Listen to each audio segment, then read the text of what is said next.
Si vous fermez les yeux ce soir et que vous pensez à tout ce que vous possédez, vos vêtements entassés dans les placards, vos appareils électroniques qui s'accumulent sur les étagères, vos abonnements, vos contrats, vos obligations, demandez-vous une chose. Est-ce que tout cela vous appartient vraiment ou est-ce vous qui leur appartenez ? Il y a un homme qui a posé cette question il y a presque 2 siècles, et la réponse qu'il a trouvée a changé la façon dont des millions de personnes regardent leur propre existence. Cet homme n'était pas un roi, ni un général, ni un prophète. C'était un fils de fabricant de crayons dans une petite île du Massachusetts, un homme qui n'avait presque rien, et qui affirmait, avec une conviction absolue, que c'est précisément pour cette raison qu'il était plus libre que quiconque autour de lui. Son nom était Henry David Thoreau, et l'histoire que nous allons raconter ce soir n'est pas simplement celle d'un homme qui s'est retiré dans les bois. C'est l'histoire d'une idée si simple qu'elle semblait ridicule, et si profonde qu'elle est encore en train de transformer des vies aujourd'hui. C'est l'histoire d'une question que Thoreau a osé poser à voix haute, dans une époque où personne ne voulait l'entendre. Pourquoi travaillons-nous si dur pour acquérir des choses dont nous n'avons pas besoin, pendant que la vie elle-même s'écoule entre nos doigts comme de l'eau froide au printemps ? Qu'est-ce que cela signifie d'être riche ? Qu'est-ce que cela signifie d'être libre ? Pourquoi les hommes les plus fortunés semblaient-ils si souvent les plus enchaînés ? Et y avait-il un autre chemin, un chemin qui passait non pas par l'accumulation, mais par le dépouillement ? Thoreau a répondu à ces questions non pas avec des mots seulement, mais avec sa vie entière. Et cette nuit, nous allons le suivre, pas à pas, saison après saison, le long de ce chemin singulier qu'il a tracé à travers les bois du Massachusetts et à travers l'âme humaine. Installez-vous confortablement. Laissez vos épaules se détendre. Parce que cette histoire commence bien avant la naissance de Thoreau, dans une Amérique qui était encore en train de décider ce qu'elle voulait être. L'Amérique du début du XIXe siècle était une nation ivre de sa propre croissance.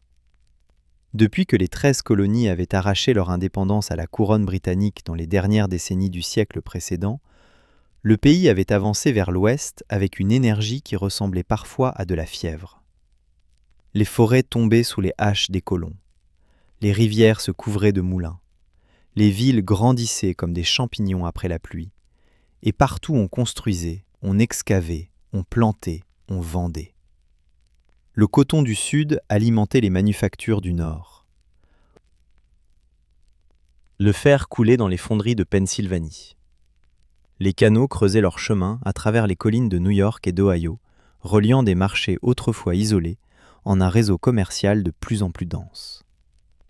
Et puis, dans les années 1830, les premières lignes de chemin de fer commençaient à tisser leur toile à travers le territoire américain, promettant d'annihiler les distances, de connecter des villes entières, de faire de l'Amérique une seule et immense machine productive. C'était une époque de vitesse, une époque de progrès, une époque où l'on croyait sincèrement, profondément, presque religieusement, que plus signifiait mieux. Plus de terre, plus de marchandises, plus de richesses, plus d'espace. Le pays tout entier semblait se précipiter vers un avenir radieux, fait d'abondance et de puissance. Mais dans cette course en avant, quelque chose se perdait. Quelque chose de difficile à nommer, mais que l'on sentait, certains soirs, quand le silence se faisait enfin dans les rues des petites villes de la Nouvelle-Angleterre. Un vide. Une question sans réponse qui flottait dans l'air entre les maisons en bois et les clochers des églises protestantes. Qui étions-nous dans tout cela ? Et où allions-nous, vraiment ? La petite ville de Concord, dans l'État du Massachusetts, se trouvait à environ 25 km à l'ouest de Boston. En 1817, l'année où Henry Thoreau y naquit, Concord était une communauté d'environ 2000 habitants, des fermiers, des artisans, des commerçants, des pasteurs. La ville avait une place centrale, une église, quelques auberges, un tribunal et les rues ombrées d'ormes sous lesquelles les habitants se promenaient lors des longues soirées d'été. Concorde n'était pas une ville spectaculaire. Elle n'avait pas la grandeur bouillonnante de Boston, ni le caractère frontière des villes de l'Ouest. Mais elle avait quelque chose de particulier, une densité intellectuelle remarquable pour sa taille. On y trouvait des hommes et des femmes qui lisaient, qui débattaient, qui cherchaient des réponses aux grandes questions de l'existence. Et c'est dans ce terreau particulier que la graine qu'était Henri Thoreau allait germer, pousser et finalement s'épanouir en quelque chose d'entièrement unique. La famille Thoreau n'était pas riche. John Thoreau, le père d'Henri, avait essayé plusieurs métiers avant de s'établir comme fabricant de crayons. Une industrie modeste mais stable qui permettait à la famille de vivre sans luxe ni misère. La mère, Cynthia Dunbar, était une femme d'énergie et de caractère, connue dans Concorde pour son engagement dans les causes abolitionnistes et pour les pensions qu'elle tenait chez elle, accueillant des étudiants et des voyageurs de passage. Henri était le troisième des 4 enfants de la famille. Il y avait Hélène, l'aînée, sérieuse et studieuse. John, le frère, lumineux et sociable, que tout le monde aimait immédiatement. Henri. Et enfin Sophia, la cadette, qui deviendrait une artiste et resterait proche de son frère jusqu'à la fin.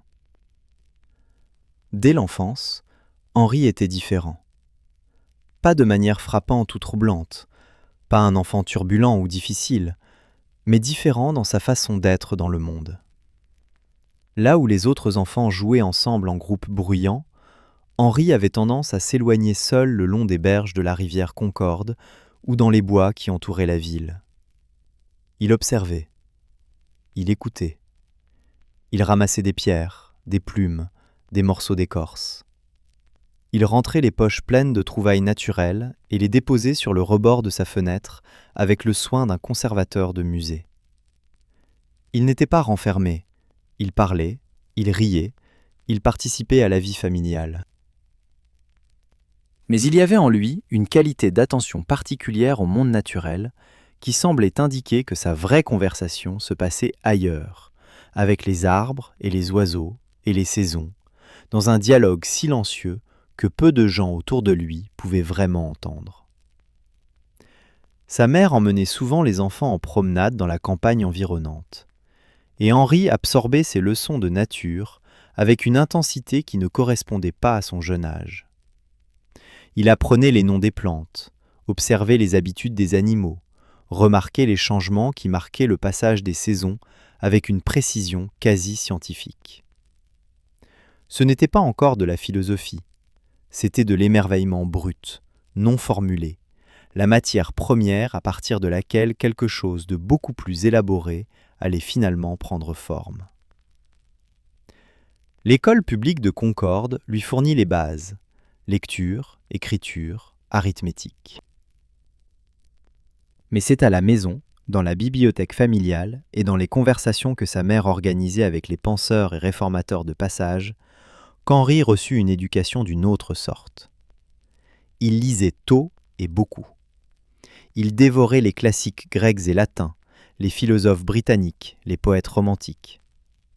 Et quelque part dans toutes ces pages, il commençait à former les contours d'une vision du monde qui ne ressemblait à rien de ce qu'il entendait prêcher dans l'église du dimanche matin. L'église de Concorde, comme la plupart des institutions protestantes de la Nouvelle-Angleterre de l'époque, prêchait le travail, l'épargne, la sobriété et la croissance économique comme signe de la grâce divine. La prospérité était une vertu, l'ambition était une obligation morale. Rester en place, se contenter de peu, refuser la compétition. Tout cela ressemblait dangereusement à la paresse, à l'un des péchés capitaux que les pasteurs dénonçaient avec véhémence depuis leur chair en bois sombre. Henri absorbait ces discours. Il les comprenait. Mais quelque chose en lui résistait. Un instinct profond qui lui disait que quelque chose dans cette équation ne tournait pas rond. Que la richesse accumulée par les uns ne semblait pas les rendre plus heureux.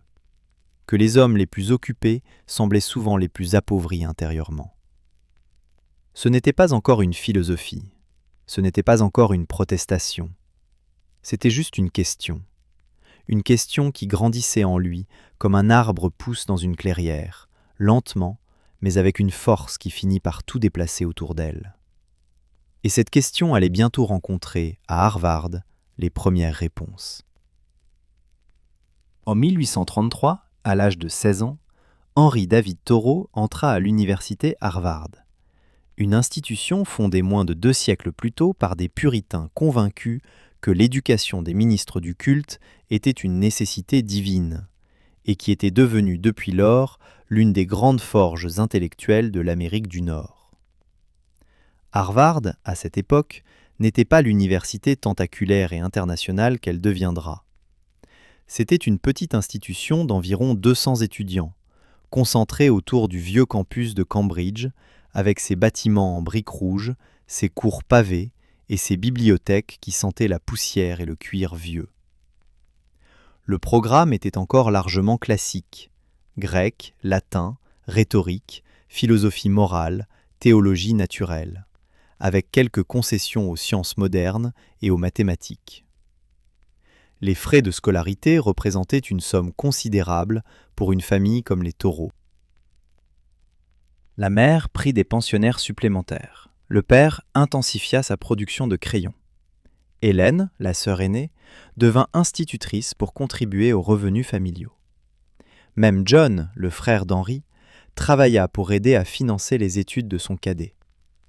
Ce sacrifice collectif était une réalité que Henry n'oublia jamais, et qui contribua, peut-être, à forger en lui ce sentiment de dette envers sa famille et plus largement envers la communauté humaine qui lui avait permis de se former. À Harvard, Thoreau n'était pas un étudiant brillant au sens conventionnel du terme. Il n'était pas premier de sa classe, ne recherchait pas les honneurs académiques, ne semblait pas particulièrement soucieux de plaire à ses professeurs. Mais il lisait avec une voracité remarquable et une indépendance d'esprit qui commençait à irriter certains de ses maîtres. Il posait des questions qui sortaient du cadre prévu. Il refusait d'accepter les réponses officielles quand elles lui semblaient insuffisantes. Et il développait, progressivement, un style d'écriture personnel, précis, métaphorique, ancré dans l'observation concrète, qui ne ressemblait à rien de ce qu'on lui enseignait. C'est à Harvard qu'il fit plusieurs découvertes intellectuelles qui allaient marquer sa vie entière. Il lut les philosophes stoïciens, Épictète, Marc Aurèle, Sénèque, et trouva dans leur enseignement sur la maîtrise de soi et l'indifférence aux biens extérieurs quelque chose qui résonnait profondément avec ses propres intuitions d'enfance.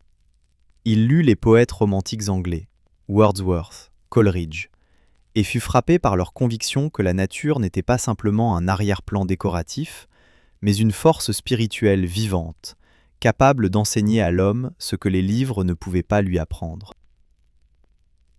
Il lut aussi les philosophes orientaux, dans les traductions disponibles à l'époque, et découvrit dans les textes hindous et bouddhistes une vision de la vie centrée sur la conscience intérieure plutôt que sur l'accumulation extérieure.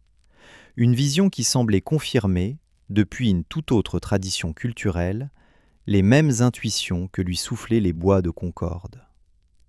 Il y avait aussi, dans cette période de formation, une rencontre décisive, non pas avec une personne, mais avec un texte.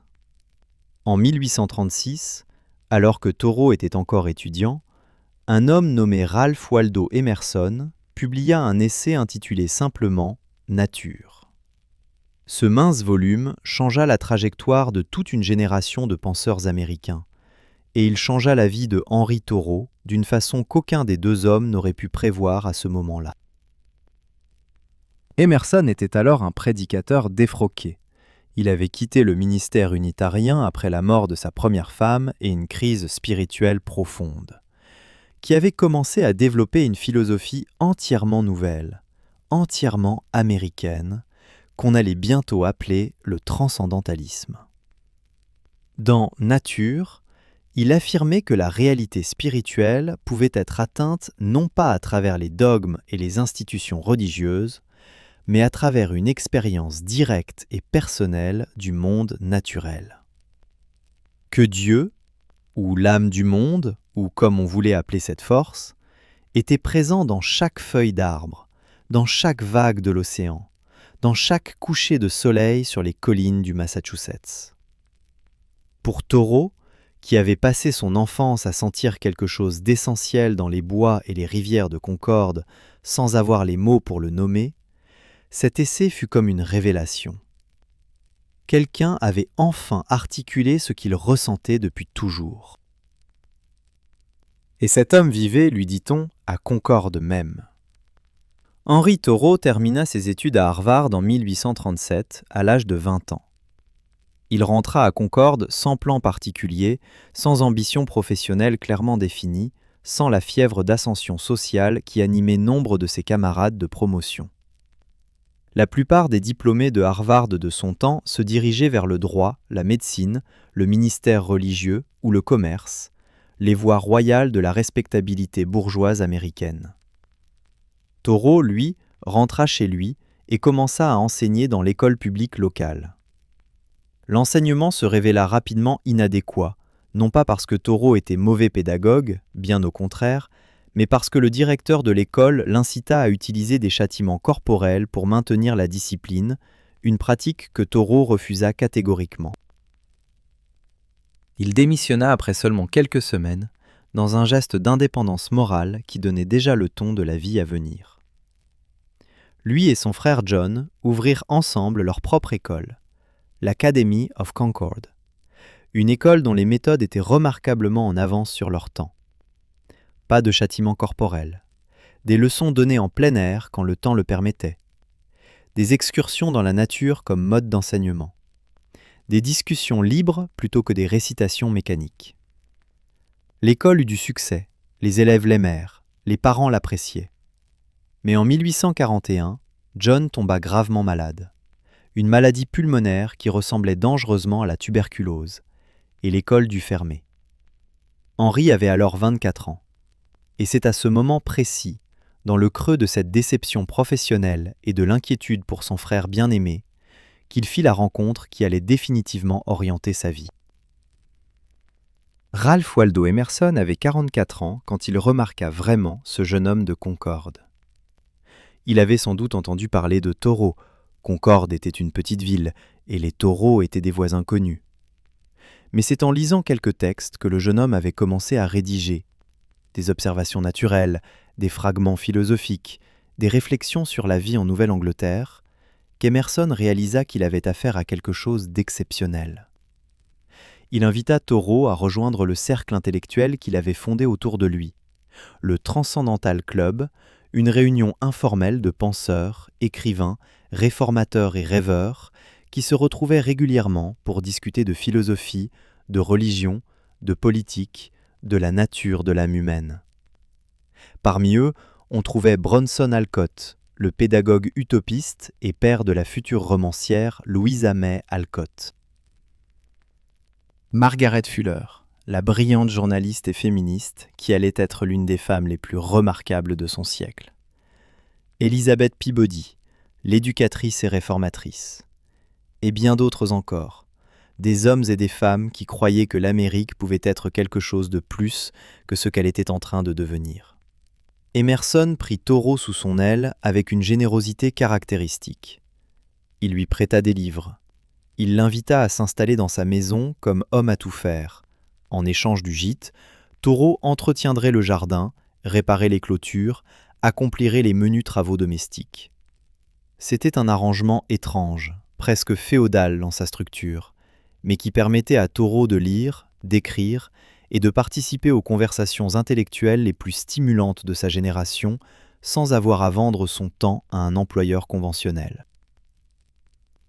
Car c'est là que réside l'une des grandes contradictions de la vie de Thoreau. Un homme qui prêchait l'indépendance absolue et qui, pendant plusieurs années, vécut sous le toit d'un homme bien plus riche et célèbre que lui. Cette dépendance le tourmenta. Elle créa entre les deux hommes une relation d'une complexité remarquable. Une amitié réelle, une admiration mutuelle, mais aussi une tension sourde autour des questions de liberté, d'autonomie, de dette morale et affective. Emerson voyait en Thoreau une sorte de double idéal, l'incarnation vivante de ce qu'il prêchait dans ses essais, mais qu'il ne parvenait pas tout à fait à vivre lui-même. Car Emerson était un homme du monde, très mondain dans ses habitudes, malgré ses idées révolutionnaires. Il aimait les belles choses, il voyageait, il recevait des admirateurs de partout en Amérique et en Europe.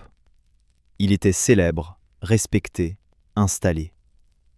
Thoreau, lui, semblait n'avoir besoin de rien de tout cela.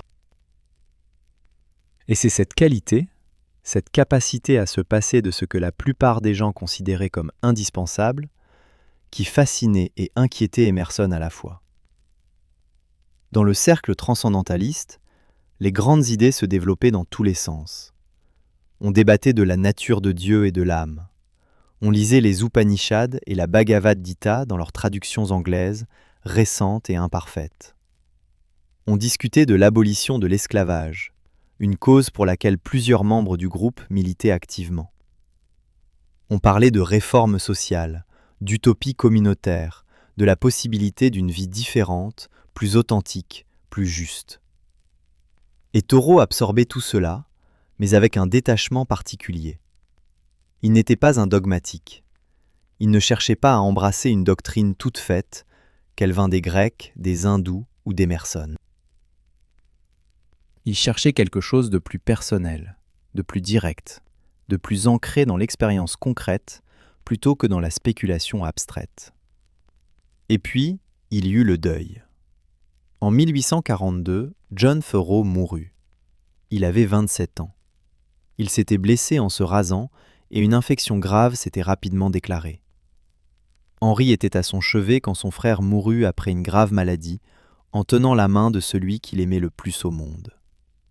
La mort de John laissa Henry dans un état de paralysie émotionnelle et physique.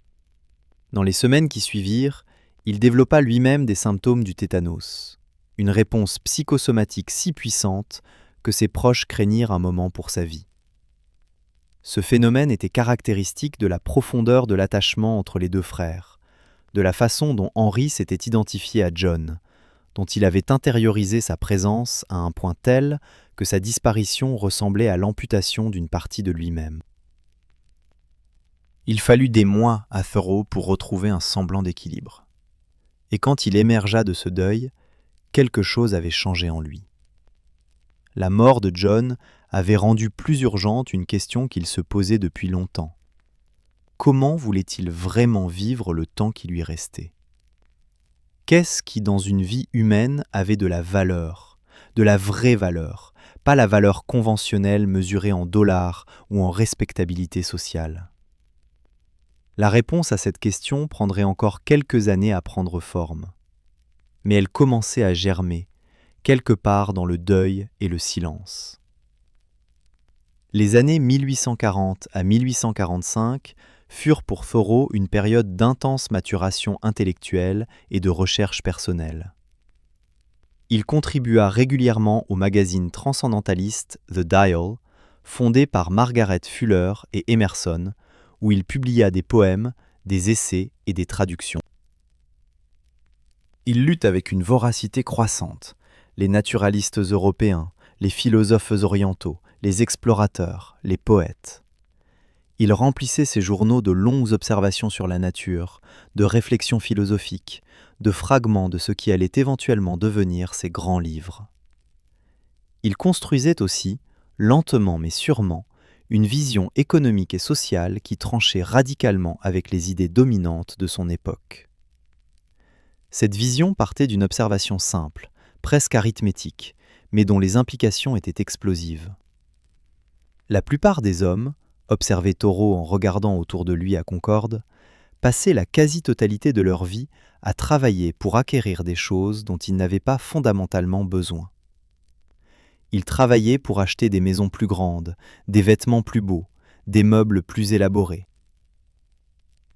Et pour payer tout cela, ils travaillaient plus et s'endettaient davantage, et se retrouvaient dans une spirale où le travail cessait d'être un moyen de vivre pour devenir une fin en soi, ou plutôt un moyen d'acquérir plus de choses qui nécessitaient plus de travail pour être acquises et entretenues. Il avait un mot pour désigner cette condition. Il l'appelait la pauvreté désespérée. Pas la pauvreté matérielle, pas le manque de nourriture ou d'abri, mais la pauvreté spirituelle d'une vie consacrée à des objectifs qui n'avaient pas de véritable substance. Une vie où le temps, la ressource la plus précieuse qu'un être humain possède, était vendu en échange de choses qui ne valaient pas ce qu'elles coûtaient vraiment. Cette observation n'était pas nouvelle en elle-même. Des philosophes de toutes les traditions avaient dit des choses similaires depuis des millénaires. Les stoïciens romains avaient analysé avec précision les mécanismes de la dépendance aux biens extérieurs. Les moines bouddhistes pratiquaient le dépouillement comme voie vers l'éveil. Les évangiles chrétiens débordaient d'avertissements sur les dangers de la richesse. Mais Thoreau ne voulait pas simplement répéter ces sagesses anciennes. Il voulait les tester. Il voulait vivre l'expérience, concrètement, dans le monde réel, dans le Massachusetts du XIXe siècle, et voir ce qu'on découvrait de l'autre côté de ce dépouillement volontaire. Et c'est là qu'entra en jeu un étang. L'étang de Walden se trouvait à environ 2 km du centre de Concorde, niché dans une forêt de pins et de chênes. Un lac d'eau claire dont le fond de sable blanc et la profondeur remarquable lui donnaient une couleur qui variait, selon la lumière et la saison, du vert émeraude au bleu de cobalt profond. Emerson possédait un terrain au bord de cet étang, et c'est là, avec l'autorisation de son protecteur, que Thoreau décida en 1845 de construire une petite cabane et d'y vivre. L'idée n'était pas entièrement nouvelle pour lui. Il y pensait depuis au moins 2 ans, depuis que la mort de John avait rendu les grandes questions de la vie encore plus pressantes. Il avait parlé de ce projet à ses amis, avec une discrétion caractéristique, sans grand discours ni proclamation, comme d'une expérience qu'il voulait mener. Une expérience dont le but était précis, découvrir ce qui était vraiment nécessaire dans une vie humaine et ce qui ne l'était pas. Ce n'était pas une fuite, ce n'était pas une retraite vers quelque nature sauvage lointaine. Les bois de Walden étaient à 20 minutes à pied du centre de Concorde. Thoreau pouvait entendre le sifflet du train sur la ligne qui longeait l'étang. Il rendait régulièrement visite à sa famille. Il recevait des amis. Il se rendait en ville pour acheter ce qu'il ne produisait pas lui-même. Mais c'était une expérience. Une expérience délibérée, consciente, soigneusement menée, avec l'intention de produire des données. Pas des données scientifiques au sens conventionnel, mais des données sur la nature humaine, sur les besoins réels d'un être humain, sur ce qu'on découvrait quand on réduisait la vie à son essentiel. Le 4 juillet 1845, le jour de l'indépendance américaine, et le choix de cette date était sûrement délibéré, Henry David Thoreau s'installa dans sa cabane au bord de l'étang de Walden. Il avait 27 ans, et une vie tout entière à repenser. La cabane que Thoreau construisit de ses propres mains était petite, remarquablement, délibérément petite. Elle mesurait environ 4,50 m sur 3 mètres. À peu près la taille d'une grande pièce dans une maison ordinaire. Elle comprenait une pièce unique, un grenier pour le stockage, une cave en dessous pour conserver les légumes en hiver. Les murs étaient en planches de sapin, le toit en bardeaux, la cheminée en briques. Une cheminée que Thoreau construisit lui-même à l'automne, quand les premiers froids firent sentir leur approche. Le coût total de la construction s'éleva à 28 $ et 12 cents et demi. Une somme que Thoreau nota avec la précision d'un comptable dans ses journaux. Il avait récupéré des planches d'une vieille cabane de chantier qu'il avait démontée avec la permission de son propriétaire. Il avait coupé ses propres poteaux dans la forêt. Il avait reçu l'aide de quelques amis pour le levage du cadre. Emerson, Alcott et quelques autres vinrent lui prêter main forte lors de ce chantier qui ressemblait plus à une fête communautaire qu'à une corvée. L'intérieur était spartiate mais fonctionnel. Un lit, une table, 3 chaises, un bureau, une armoire, une petite bibliothèque. Une fenêtre de chaque côté pour avoir la lumière, quelle que soit l'heure du jour. La cheminée qui permettait de cuisiner et de se chauffer. Un miroir, petit comme une paume de main. Assez grand, disait Toro, pour qu'on vît sa tête entière. Pas plus, pas moins. Et c'est avec cette sobriété de moyens que Toro commença à vivre ce qui allait devenir l'une des expériences les plus documentées et les plus influentes de l'histoire de la pensée américaine. Sa journée type au bord de Walden avait un rythme que la plupart de ses contemporains auraient trouvé déconcertant dans sa lenteur et sa liberté. Il se levait tôt, souvent avant l'aube, quand le lac était encore enveloppé dans la brume et que les premiers oiseaux commençaient à s'animer dans les branches des pins. Il nageait dans l'étang, quelle que soit la saison, une pratique qui semblait le revigorer profondément et lui donner ce qu'il décrivait comme un sentiment de renouveau, de renaissance quotidienne. Il préparait un simple repas, du pain de maïs qu'il avait fait lui-même, des légumes de son potager, parfois du poisson pêché dans l'étang, du riz ou des pommes de terre bouillies. Puis il travaillait dans son jardin jusqu'en milieu de matinée. Et ensuite venait ce que Toro considérait comme le cœur véritable de sa journée, la promenade. Il marchait pendant des heures, sans destination précise, laissant ses pas le mener où il voulait, à travers les bois et les champs et les berges de la rivière Concorde. Il observait, il notait, il réfléchissait. Et le soir, à la lumière d'une bougie ou d'une lampe à huile, il transcrivait ses observations dans ses journaux avec une minutie qui ne ressemblait à aucun autre écrivain de son temps. Car Toro était avant tout un observateur. Sa façon d'habiter le monde passait par la perception. Une perception affinée par des années d'attention soutenue au monde naturel. Une perception qui lui permettait de voir des choses que la plupart des gens ne remarquaient tout simplement pas. La façon dont les castors construisaient leurs barrages sur le petit ruisseau qui se jetait dans l'étang. Les migrations des oies sauvages au printemps et en automne. Le moment exact, au fil des années, où les premières fleurs s'ouvraient dans les bois. Et comment ce moment variait d'une année à l'autre en réponse aux conditions climatiques. Les sons de la glace de l'étang qui craquait et chantait pendant les nuits d'hiver glacés. Il économisait du temps de la façon la plus radicale qui soit, en ne faisant que ce qui comptait vraiment pour lui. Les calculs qu'il fit sur ses dépenses et ses revenus pendant les 2 années au bord de Walden sont à la fois drôles et stupéfiants dans leur précision. Pour subvenir à ses besoins pendant une année entière, il avait besoin d'environ 27 $. Il pouvait gagner cette somme en travaillant comme ouvrier agricole journalier pendant environ 6 semaines. Ce qui lui laissait 46 semaines libres pour faire ce qu'il voulait vraiment faire. Il comparait cela à la situation d'un étudiant de Harvard, qui devait travailler pendant des années pour payer ses études, ou d'un fermier, qui passait toute sa vie à travailler pour payer les dettes contractées pour acheter sa ferme et ses équipements. Qui était le plus libre ? Qui vivait le plus pleinement ? La réponse, pour Toro, était évidente. Mais il savait que pour la plupart de ses contemporains, elle semblait paradoxale au point d'être absurde. Ce qui rendait la vie de Toro à Walden particulièrement remarquable, c'était la façon dont il habitait l'espace. Non pas dans le sens architectural du terme, sa cabane était minuscule, mais dans un sens plus profond.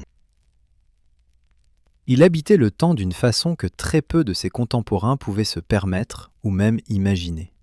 Les saisons à Walden avaient une texture particulière. L'été de 1845 fut chaud et long, avec des journées qui s'étiraient jusqu'à 9 heures du soir et des nuits étoilées si claires que Toro pouvait lire à la lumière de la lune. Il plantait son potager, des haricots principalement, avec quelques pommes de terre, du maïs, des pois. Le sol était sableux et peu fertile, mais il le travailla patiemment, sans engrais chimiques, en se contentant de ce que la terre voulait bien donner. Les haricots devinrent, dans ses écrits, une métaphore de toute la philosophie de Walden. Il notait la satisfaction physique du travail de la terre, la texture de la terre sous ses doigts, l'odeur des sarments arrachés, le poids progressif des gousses qui grossissaient au soleil. Il notait aussi la connaissance profonde d'un terrain, d'une culture particulière, que seul le travail patient et répété permettait d'acquérir. Il n'avait pas de livre pour lui dire comment cultiver ses haricots. Il les observait, il apprenait d'eux, et il apprenait sur lui-même, à travers eux. L'automne arriva avec ses froids progressifs et ses couleurs explosives. Les érables et les chênes autour de l'étang rougirent, puis jaunirent, puis laissèrent tomber leurs feuilles dans l'eau immobile. Taureau construisit sa cheminée en briques, une tâche qui lui prit plusieurs semaines et qui lui enseigna les rudiments de la maçonnerie avec une patience qu'il n'avait jamais eue pour les disciplines académiques. Il réparait les fissures dans ses murs, calfatait les joints, préparait ses provisions pour l'hiver. Et l'hiver vint. Un hiver de Nouvelle-Angleterre, froid, long, impitoyable.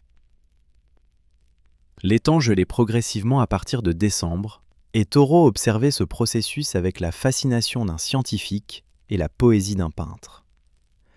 Il notait le moment exact où la glace devenait assez épaisse pour y marcher, en général en janvier. Il observait les mouvements de la neige sur la surface glacée, les traces des animaux qui y venaient la nuit, les fissures et les bulles emprisonnées qui créaient des motifs complexes dans la glace transparente. À l'intérieur de sa cabane, il lisait, il écrivait, il pensait. Le feu dans la cheminée créait une chaleur intime et suffisante. La solitude de l'hiver avait une qualité particulière, plus profonde, plus silencieuse, plus propice à une certaine forme de méditation que Taureau ne nommait pas ainsi, mais qui lui ressemblait fort. Les visiteurs ne manquaient pas, même en hiver. Des amis de Concorde venaient lui rendre visite, parfois annoncés, parfois à l'improviste. Emerson passait régulièrement. Des curieux faisaient le détour pour voir de leurs yeux cet homme qui vivait dans les bois. Quelques voisins venaient pêcher sur l'étang et s'arrêtaient en chemin. Taureau les accueillait tous avec la même hospitalité simple. Une tasse de thé, une conversation franche, sans les cérémonies et les faux-semblants que la politesse conventionnelle imposait dans les salons bourgeois. Il y avait aussi les rencontres moins attendues, les rencontres avec la vie sauvage qui entourait sa cabane. Il avait des observations sur presque chaque animal qui peuplait les bois de Walden. Les marmottes, les renards, les ratons laveurs, les cerfs qui venaient boire à l'étang avant l'aube, les souris qui glissaient parfois dans la cabane pendant les nuits froides, les hiboux qui ululaient dans les pins les nuits sans lune, les pics qui tambourinaient sur les troncs morts au petit matin. Il observait tout cela avec une attention que les zoologues de son époque auraient reconnue comme scientifiquement rigoureuse et que les poètes auraient reconnue comme profondément sensible. Car Taureau avait cette capacité rare de voir le monde à la fois avec la précision de la science et avec l'ouverture de la poésie, sans que l'une ne vienne écraser l'autre. Et pendant tout ce temps, il écrivait. Les journaux s'accumulaient, des dizaines de cahiers remplis d'une écriture serrée et précise, des observations, des réflexions, des fragments de philosophie, des descriptions de paysages et de phénomènes naturels. Ce matériau brut allait éventuellement servir de base à ses deux grandes œuvres. Walden, le récit de son expérience à l'étang, et A Week on the Concord and Merrimack Rivers, le compte-rendu d'un voyage en canot qu'il avait effectué avec son frère John en 1839, avant la mort de celui-ci. Il y avait quelque chose de douloureux dans l'écriture de ce second livre. Une façon de maintenir vivant le souvenir de John à travers les pages, de le tenir compagnie dans une promenade qu'il ne pouvait plus jamais faire en chair et en os. Et peut-être aussi une façon de rembourser une dette.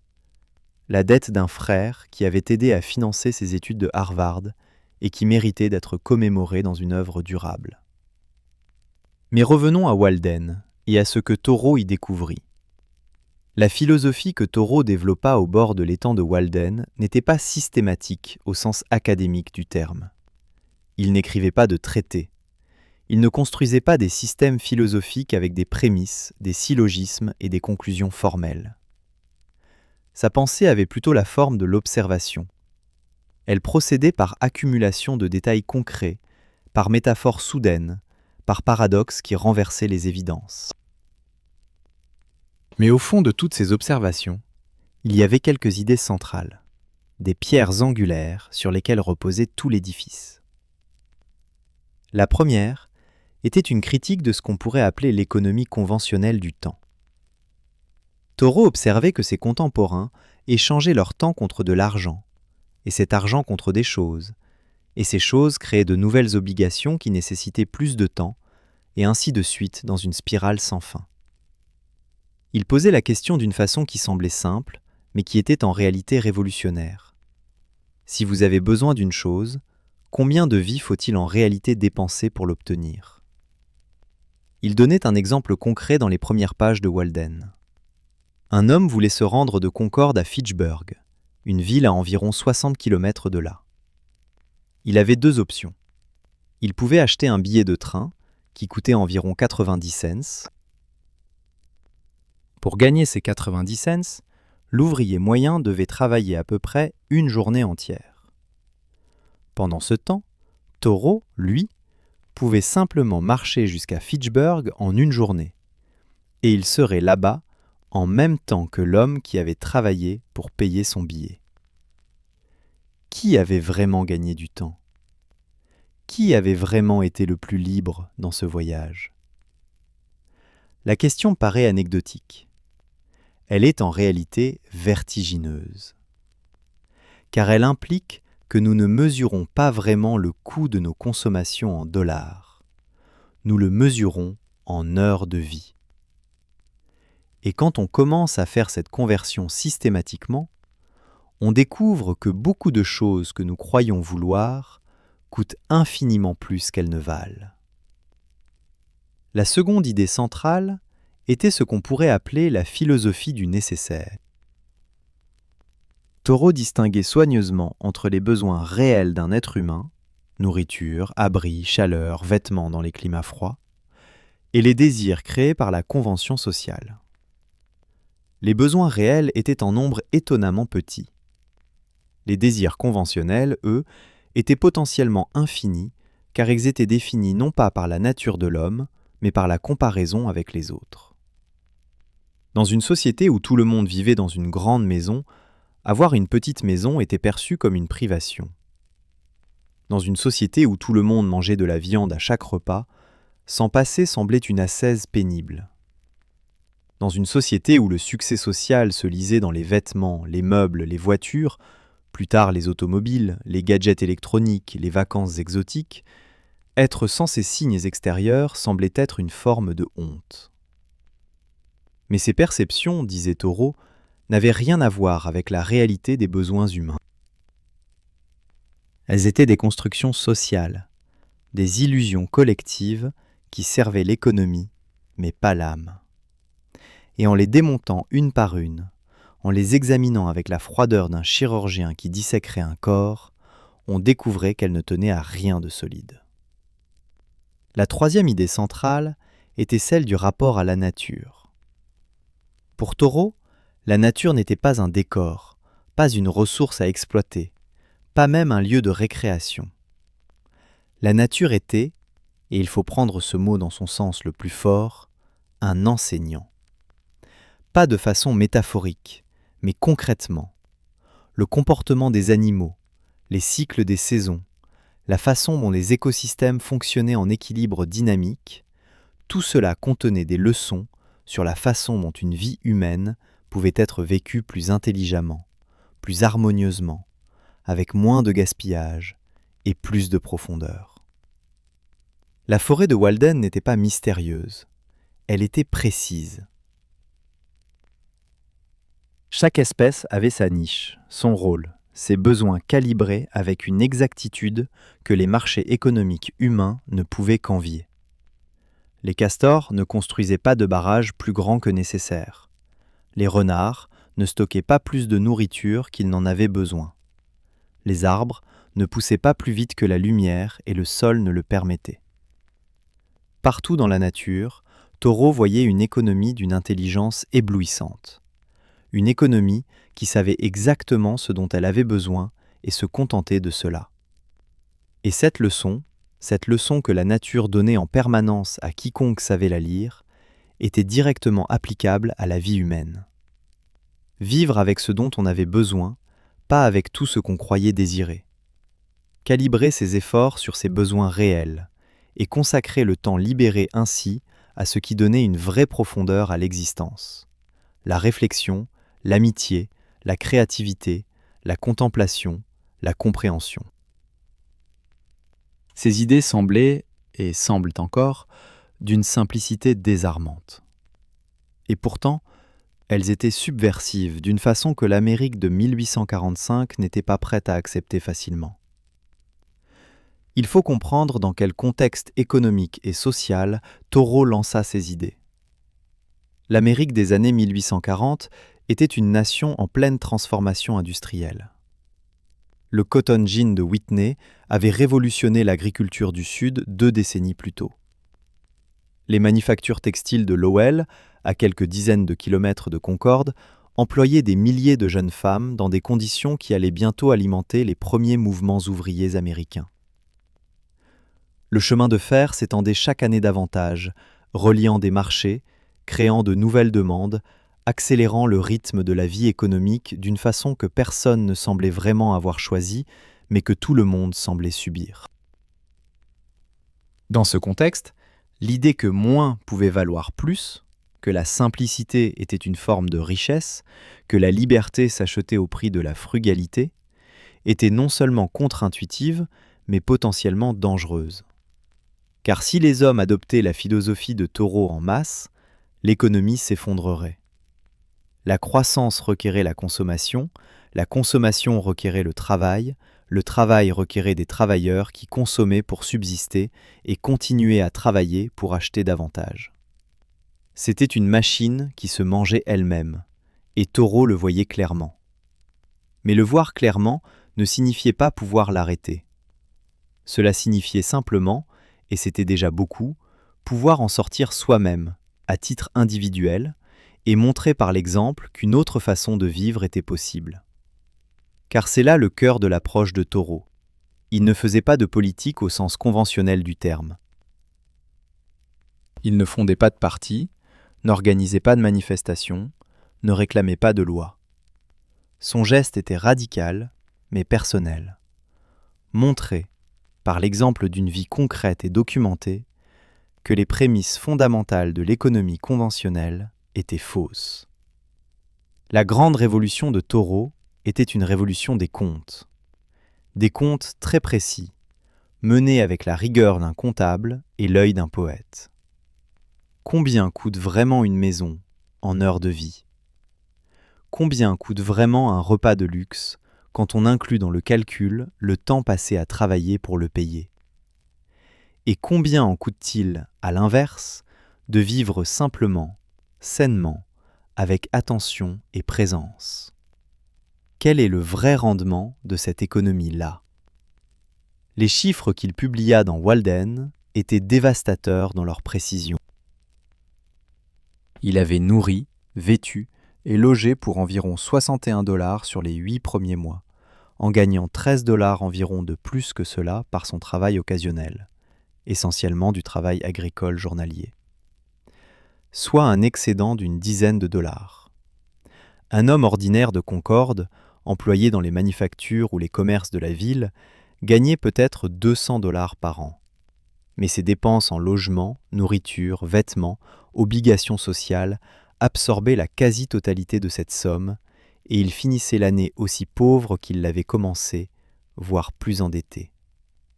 La différence, en termes de liberté réelle, de temps disponible pour la réflexion, la promenade, la lecture, l'amitié, était écrasante en faveur de la vie simple. Mais Toro savait aussi, et il le disait honnêtement, que sa situation particulière n'était pas universellement reproductible. Il n'avait pas d'enfants à nourrir. Il n'avait pas de femme dont il était légalement responsable. En cela aussi, il était en dehors des conventions de son temps. Il bénéficiait du terrain d'Emerson, qu'il n'avait pas à acheter. Il avait reçu une éducation qui lui avait fourni les outils intellectuels pour mener cette expérience et la documenter. Il ne présentait pas Walden comme un modèle universel que tout le monde devait imiter. Ce qu'il présentait, c'était un principe, que la plupart des gens, dans la plupart des circonstances, pouvaient vivre avec bien moins qu'ils ne croyaient nécessaire, et que ce dépossédement volontaire ouvrirait en eux un espace, de temps, d'attention, d'énergie, qu'ils pourraient consacrer à ce qui donnait vraiment du sens à leur existence. Le reste dépendait de chaque personne. Toro était trop individualiste pour prescrire à qui que ce soit comment remplir cet espace. C'était à chacun de le découvrir.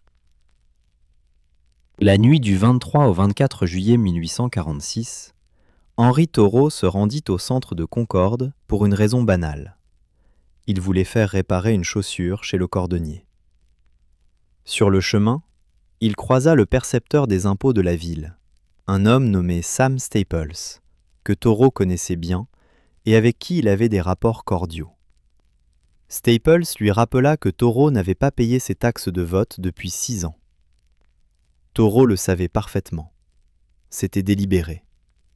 Il refusait de payer ses impôts en signe de protestation contre 2 politiques du gouvernement américain qu'il jugeait moralement inacceptables.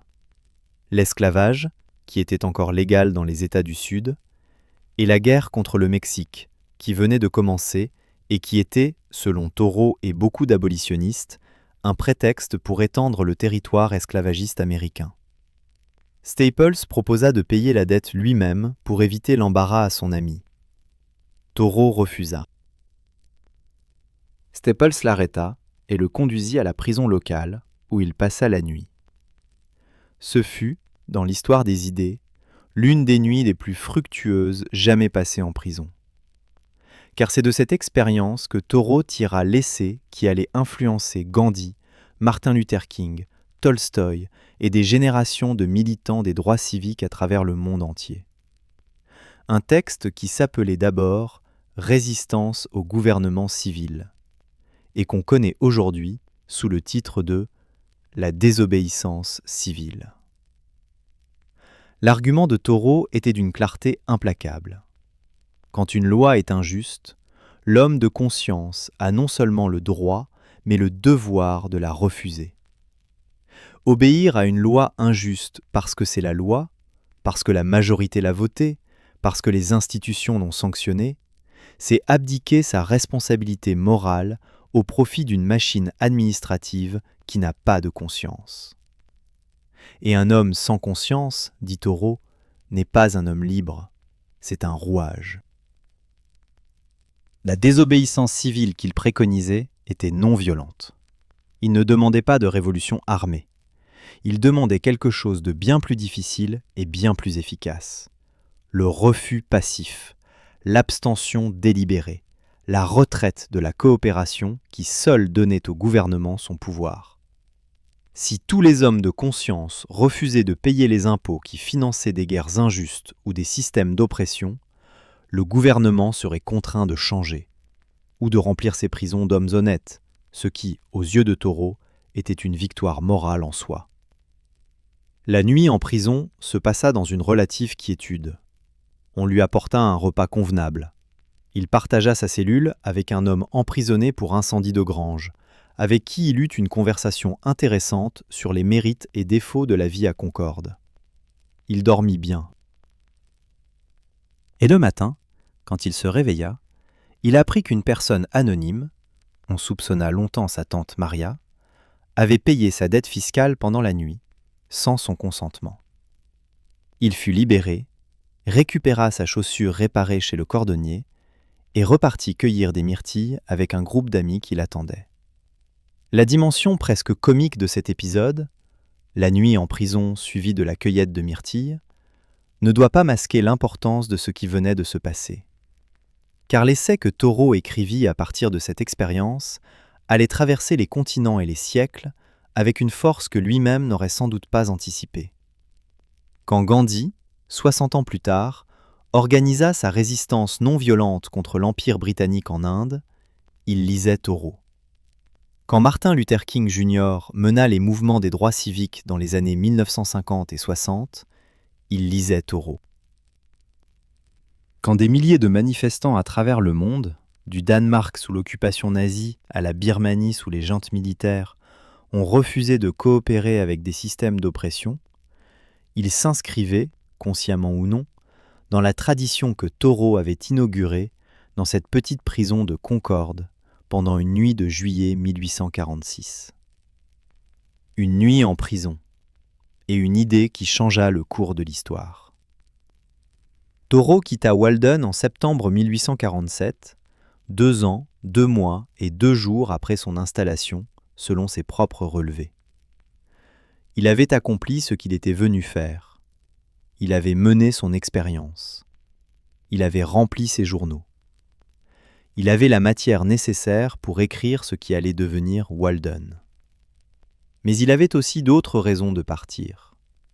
Emerson, qui allait effectuer un long voyage en Europe, avait besoin de quelqu'un pour s'occuper de sa famille et de sa maison pendant son absence. Thoreau, toujours fidèle dans son affection pour Emerson malgré les tensions qui avaient pu les séparer, accepta de remplir ce rôle. Il retourna donc dans le monde ordinaire, le monde des maisons normalement meublées, des repas normalement préparés, des obligations sociales et familiales normalement distribuées. Et ce retour fut, à sa façon, une nouvelle forme d'expérience. Il vérifia ce qu'il avait appris à Walden en l'appliquant dans un contexte différent. Et il confirma ce qu'il avait pressenti, que ce qui comptait, ce n'était pas le lieu, la cabane ou la ville, la forêt ou le salon, mais la disposition intérieure avec laquelle on habitait n'importe quel lieu. La leçon la plus profonde de Walden n'était pas géographique. Elle n'était pas « allez vivre dans les bois ». Elle était « apprenez à habiter votre propre vie avec la même attention, la même conscience, la même économie d'énergie que celle que j'ai apprise au bord de cet étang. Apprenez à distinguer ce dont vous avez vraiment besoin de ce que la convention vous dit de désirer. Et faites cette distinction non pas une fois, mais chaque jour, dans chaque choix. Ce que vous achetez, ce à quoi vous consacrez votre temps, comment vous habitez votre espace, quelles conversations vous acceptez d'avoir et lesquelles vous refusez. Walden, le livre, fut publié en 1854, 7 ans après que Thoreau eut quitté l'étang. Ce délai n'était pas de la procrastination, c'était de la maturation. Thoreau révisa le manuscrit à travers plusieurs versions successives, le condensant, le précisant, le polissant, jusqu'à ce qu'il atteignît la densité particulière qui le caractérise. Chaque phrase était pesée. Chaque métaphore était vérifiée contre l'expérience concrète. Chaque argument était testé contre les objections les plus sérieuses qu'il pouvait imaginer. Le résultat était un livre comme il n'en existait pas beaucoup. Ni récit de voyage, ni traité philosophique, ni autobiographie, ni manifeste politique. Mais tout cela à la fois, mêlé avec la précision d'un naturaliste et la prose d'un poète. Un livre qui commençait par une analyse économique de la construction d'une cabane et se terminait dans les profondeurs de la conscience humaine. Un livre qui parlait d'étangs et de haricots et de fourmis et d'étudiants endettés et de lois injustes et de la nature de la liberté et du sens de la vie. Et qui parvenait à tenir tout cela ensemble dans une cohérence qui n'était pas logique mais organique, comme un écosystème tient ensemble ses éléments disparates dans un équilibre dynamique. La publication de Walden en 1854 ne fut pas un triomphe immédiat. Le premier livre de Thoreau, A Week on the Concord and Merrimack Rivers, publié en 1849, avait été un échec commercial retentissant. Sur les 1000 exemplaires imprimés, seulement 216 furent vendus en 4 ans. Les 784 exemplaires restants furent retournés à l'auteur, qui nota dans son journal, avec une ironie amère, qu'il possédait désormais une bibliothèque de presque 900 livres, dont 784 écrits par lui-même. Walden se vendit mieux, les 2000 exemplaires de la première édition s'écoulèrent en quelques mois, mais ne connut pas non plus le succès populaire retentissant. Les critiques furent partagées. Certains louèrent la prose, l'originalité de la vision, la profondeur de la réflexion. D'autres trouvèrent Thoreau arrogant, bizarre, peu pratique. La vie qu'il décrivait semblait à beaucoup de ses lecteurs non pas une invitation, mais une condamnation implicite de leur propre existence, ce qui ne favorisait pas nécessairement l'enthousiasme. Thoreau continua à vivre à Concorde. Il continuait à remplir ses journaux, des milliers de pages qui constituent l'une des plus importantes archives naturelles et philosophiques du XIXe siècle américain. Il faisait des relevés botaniques pour un projet d'histoire naturelle de Concorde qu'il ne termina jamais. Il continuait à se promener chaque jour, par tous les temps, mesurant les profondeurs des étangs locaux, cartographiant les niveaux des rivières, documentant la phénologie des plantes avec une rigueur que les botanistes professionnels de son époque auraient reconnue comme exemplaire. Il était aussi, de plus en plus, un militant abolitionniste. La question de l'esclavage s'imposait à lui avec une urgence croissante dans les années 1850. L'adoption du Fugitive Slave Act en 1850, une loi qui obligeait les habitants des États libres à coopérer avec la capture des esclaves fugitifs, le révolta profondément. Il aida des personnes réduites en esclavage en fuite à gagner le Canada sur les routes du réseau clandestin connu sous le nom de Underground Railroad. Il prononça des discours publics, lui qui était naturellement peu enclin à la tribune, contre l'esclavage et contre les lois qui le protégeaient. Et quand John Brown, le militant abolitionniste radical, fut arrêté en 1859 après sa tentative de soulèvement armé à Harper's Ferry, Thoreau fut l'un des rares intellectuels à prendre publiquement sa défense, non pas pour cautionner la violence, mais pour défendre l'homme et reconnaître la légitimité morale de son combat contre une institution qu'il considérait comme le mal absolu. Ce discours, A Plea for Captain John Brown, fut l'un des textes les plus courageux que Thoreau écrivit et l'un des plus controversés. Brown était alors universellement condamné dans la presse, présenté comme un fanatique dangereux. Thoreau le comparait aux héros de la Révolution américaine, des hommes qui avaient risqué leur vie pour des principes et que l'histoire avait fini par reconnaître comme des visionnaires. Mais la santé de Thoreau, déjà fragile depuis l'adolescence, se détériorait. La tuberculose, la grande tueuse du XIXe siècle, s'était installée dans ses poumons. Il toussait de plus en plus. Ses promenades, autrefois interminables, se raccourcissaient. Il continuait à écrire, à observer, à noter, mais avec une énergie déclinante qui le frustrait profondément. En 1861, espérant que le changement de climat lui ferait du bien, il voyagea jusqu'au Minnesota avec un jeune ami. Ce fut son dernier grand voyage. Il revint à Concorde, plus affaibli qu'il n'était parti, et les mois suivants furent une lente descente vers la mort. Pas dramatique, pas spectaculaire, mais douce et lucide d'une façon qui ressemblait à l'homme qu'il avait toujours été. Il mourut le 6 mai 1862, à l'âge de 44 ans. Sa sœur Sophia était à son chevet. Ses derniers mots connus furent rapportés différemment par différents témoins, mais il semble que, quand on lui demanda s'il était prêt pour l'au-delà, il répondit quelque chose comme « une vie à la fois ». La mort de Thoreau passa presque inaperçue dans la grande presse américaine. L'Amérique était en train de vivre l'une des épreuves les plus terribles de son histoire. La guerre civile entre le Nord et le Sud, qui avait commencé en 1861 et qui faisait rage depuis lors avec une intensité meurtrière. Dans ce contexte, la mort d'un philosophe de province, un homme sans grande fortune ni grande célébrité, n'était guère une nouvelle. Emerson prononça l'éloge funèbre, un éloge beau et sincère, mais teinté d'une légère déception, comme si Emerson avait toujours espéré que Thoreau devienne quelque chose de plus grand, de plus influent, de plus visible que ce qu'il avait choisi d'être. C'est dans cet éloge qu'Emerson dit cette phrase célèbre et légèrement condescendante que Thoreau, avec ses capacités exceptionnelles, aurait pu devenir l'ingénieur de la nation, mais avait choisi d'en être le caporal. C'était un jugement qui révélait autant sur Emerson que sur Thoreau.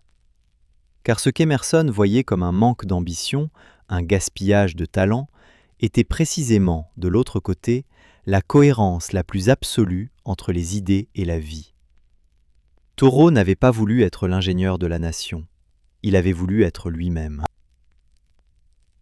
Et dans cette insistance à être exactement et seulement lui-même, dans ce refus de se plier aux attentes des autres, d'accepter les rôles que la société lui proposait, de grandir dans la direction que le monde trouvait convenable, il avait paradoxalement accompli quelque chose de bien plus grand que ce qu'un ingénieur ordinaire pouvait espérer.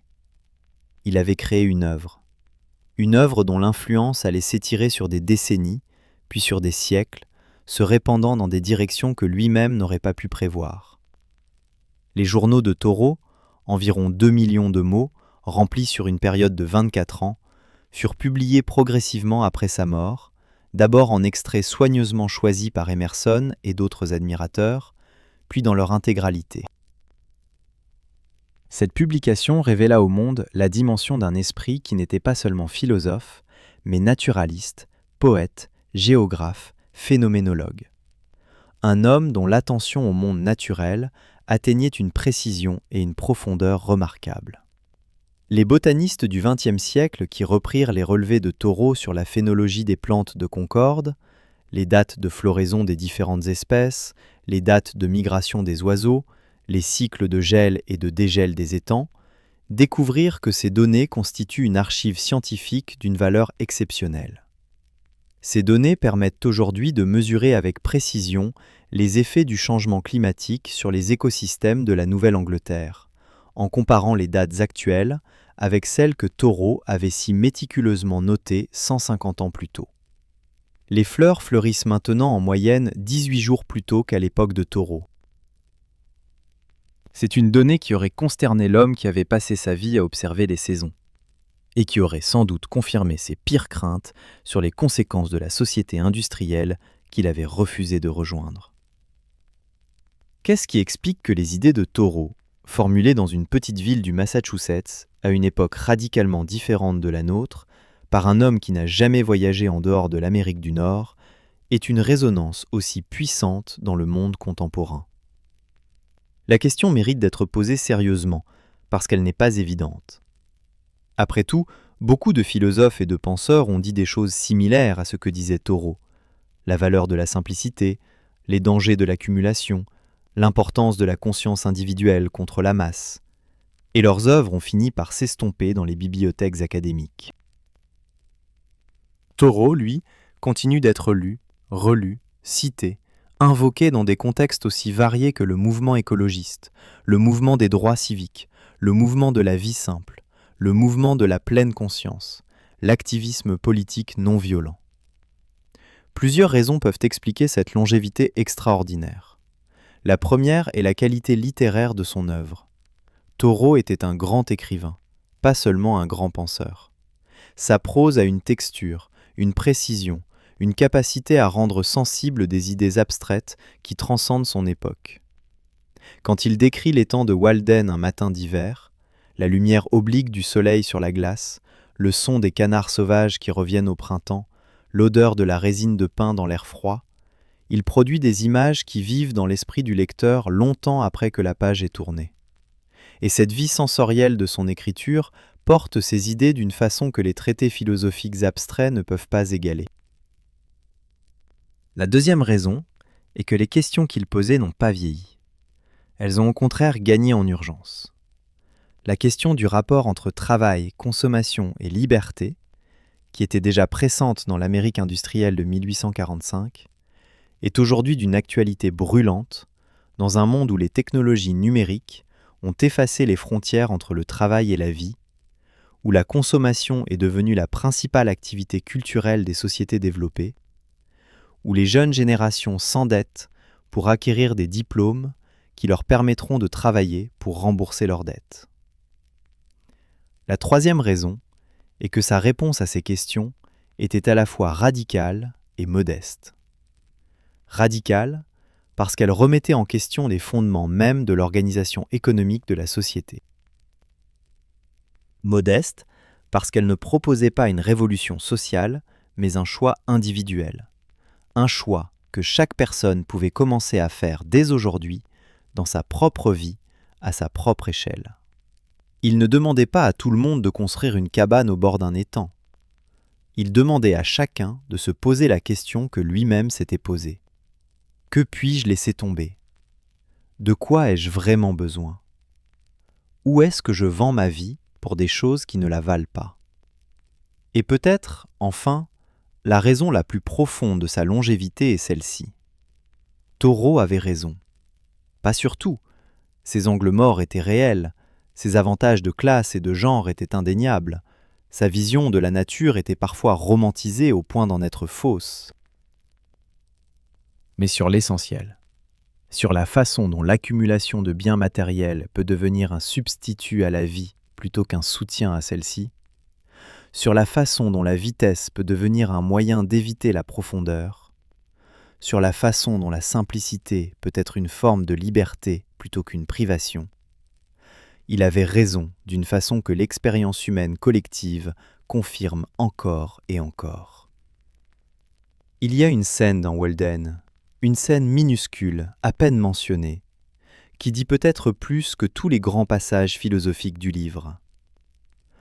Thoreau décrit un matin où il s'assit dans l'embrasure de sa porte, du lever du soleil jusqu'au moment où le soleil de midi atteignait son zénith, simplement à regarder les arbres, à écouter les oiseaux, à suivre le mouvement de la lumière sur l'eau de l'étang.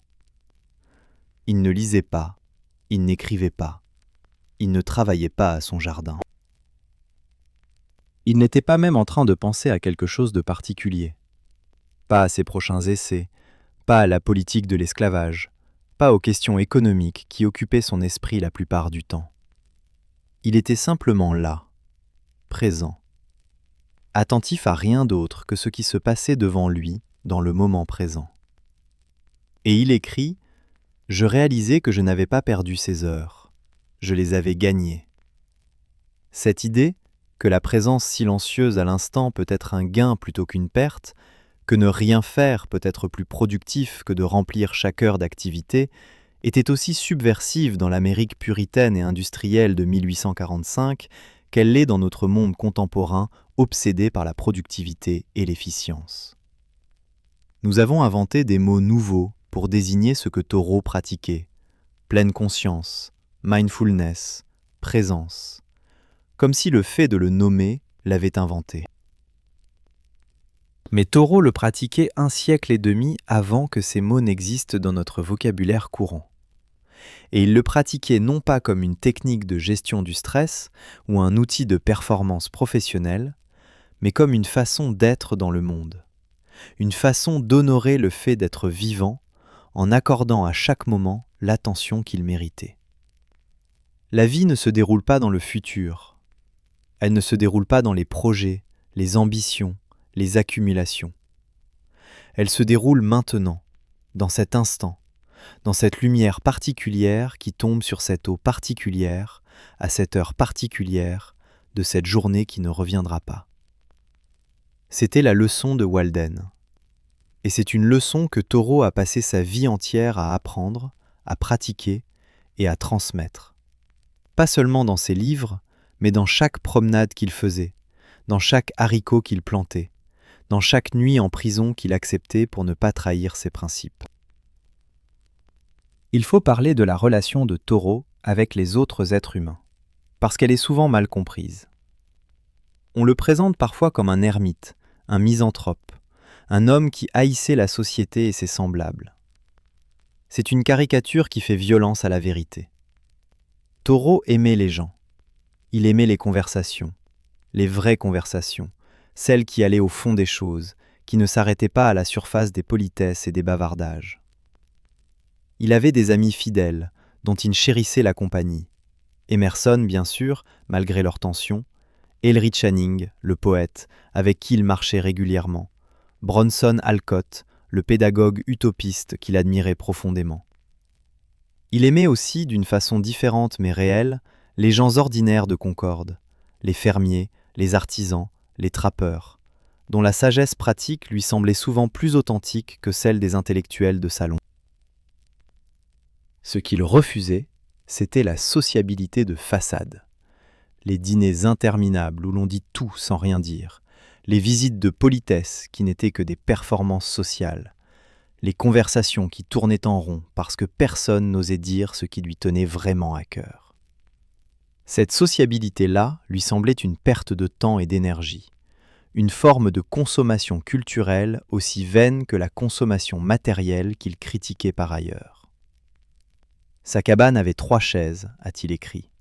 1 pour la solitude, 2 pour l'amitié et 3 pour la société. C'est une formule qui dit tout. Il n'excluait pas les autres, il calibrait leur présence à ce qu'elle pouvait être de meilleur. 1 chaise pour la solitude nécessaire, 2 pour les amis proches avec qui une vraie conversation était possible. 3 seulement, rarement et pour des occasions spéciales, pour la société au sens plus large. Il y a dans cette formule une économie des relations humaines qui est aussi caractéristique de sa façon de penser que son économie des biens matériels. Moins de relations, mais des relations de meilleure qualité. Moins de temps social, mais du temps social vraiment investi, vraiment présent, vraiment mutuel. Cette vision des relations humaines était en avance sur son temps d'une façon qu'on mesure peut-être mieux dans notre monde contemporain, où la quantité de connexions sociales a atteint des proportions inédites grâce aux technologies numériques, et où le sentiment de solitude et d'isolement réel est pourtant plus répandu que jamais. Thoreau avait moins d'amis que la plupart de ses contemporains, mais il avait de vrais amis, des personnes avec qui il partageait une réelle intimité intellectuelle et affective. Il avait aussi, et cet aspect est souvent négligé, des relations profondes avec des personnes en dehors de son cercle social habituel. Il admirait profondément les Amérindiens, les populations autochtones dont la présence à Concorde et dans ses environs était encore perceptible dans ses années de jeunesse. Et il passa des années à étudier leur langue, leurs traditions, leur façon d'habiter le paysage de la Nouvelle-Angleterre. Il voyait dans les cultures amérindiennes une relation à la nature et aux ressources naturelles qui ressemblait à ce qu'il cherchait à formuler dans sa propre philosophie. Une relation fondée sur le besoin plutôt que sur l'accumulation, sur l'appartenance plutôt que sur la possession. Il y avait là une forme de romantisme dont il faut être conscient. Thoreau idéalisait parfois les cultures autochtones de la même façon que les romantiques européens idéalisaient le bon sauvage. Mais son intérêt était aussi réel et respectueux qu'il pouvait l'être dans le contexte de son époque. Revenons un moment à la question des objets. Parce que c'est là, dans le rapport aux choses, que la philosophie de Thoreau a peut-être le plus à dire à notre époque contemporaine. Nous vivons dans un monde d'une abondance matérielle sans précédent dans l'histoire humaine. Dans les pays développés, les gens ordinaires possèdent plus d'objets, vivent dans des espaces plus grands, mangent une alimentation plus variée et plus abondante, ont accès à plus de services et de divertissements que n'importe quel roi ou aristocrate des siècles passés. Et pourtant, les études sur le bonheur humain, une discipline nouvelle mais de plus en plus rigoureuse, montrent que ce niveau d'abondance matérielle n'a pas produit une augmentation proportionnelle du bien-être subjectif. Dans beaucoup de pays riches, les niveaux de dépression, d'anxiété, de solitude et de mal-être psychologique sont en hausse depuis des décennies, malgré, ou peut-être à cause de, cette abondance croissante. Ce paradoxe aurait fait sourire Taureau, d'un sourire sans doute un peu amer. Il l'avait vu venir. Il l'avait analysé avec une précision remarquable dans une société où ce phénomène n'était encore qu'embryonnaire. Son argument n'était pas que les objets étaient mauvais en eux-mêmes, un outil qui permet de travailler plus efficacement, un livre qui nourrit l'intellect, un instrument de musique qui donne du plaisir, ces choses avaient de la valeur. Mais la valeur était toujours à mettre en rapport avec le coût, en temps, en énergie, en liberté, de leur acquisition et de leur entretien. Le problème avec les objets, dans la vision de Taureau, n'était pas leur existence, mais leur multiplication sans limite et sans réflexion. Chaque objet acquis créait une obligation. Il fallait le stocker, l'entretenir, l'assurer, le réparer quand il se cassait, le remplacer quand il devenait obsolète. Chaque objet ajouté à un intérieur crée une légère mais réelle augmentation de la complexité de la vie, et au-delà d'un certain seuil, cette complexité accumulée commençait à peser sur l'existence d'une façon qui absorbait l'énergie, l'attention et le temps qui auraient pu être consacrés à des activités plus significatives. Le mouvement moderne du minimalisme, qui connaît depuis une vingtaine d'années un regain d'intérêt remarquable, popularisé par des auteurs comme Marie Kondo au Japon ou Joshua Fields Millburn et Ryan Nicodemus aux États-Unis, est, dans ses grandes lignes, une réponse contemporaine aux mêmes questions que Taureau posait à Walden. Quels objets dans votre vie vous servent vraiment ? Lesquels draient votre énergie sans vous apporter de valeur proportionnelle ? Et que ferez-vous de l'espace, physique et mental, que vous libérerez en vous en débarrassant ? Marie Kondo demande à ses lecteurs si chaque objet leur apporte de la joie. Thoreau aurait posé la question différemment. Mais le fond est le même. Cette chose a-t-elle gagné sa place dans ma vie ? Vaut-elle ce qu'elle m'a coûté en vie pour l'acquérir ? La différence entre Thoreau et les minimalistes contemporains est peut-être surtout une différence de radicalité. Thoreau ne se contentait pas de désencombrer son intérieur. Il remettait en question le système économique tout entier qui produisait l'encombrement. Pour lui, simplifier sa vie personnelle était nécessaire mais insuffisant. Il fallait aussi comprendre pourquoi la société était organisée de telle façon qu'elle poussait les individus vers une accumulation compulsive, et refuser de participer à ce système autant que possible. C'était là que sa philosophie personnelle rejoignait sa philosophie politique, dans la conviction que le changement individuel et le changement social étaient inséparables, que l'un sans l'autre restait incomplet. Il y a un autre aspect de la pensée de Taureau qui mérite d'être exploré, son rapport au temps.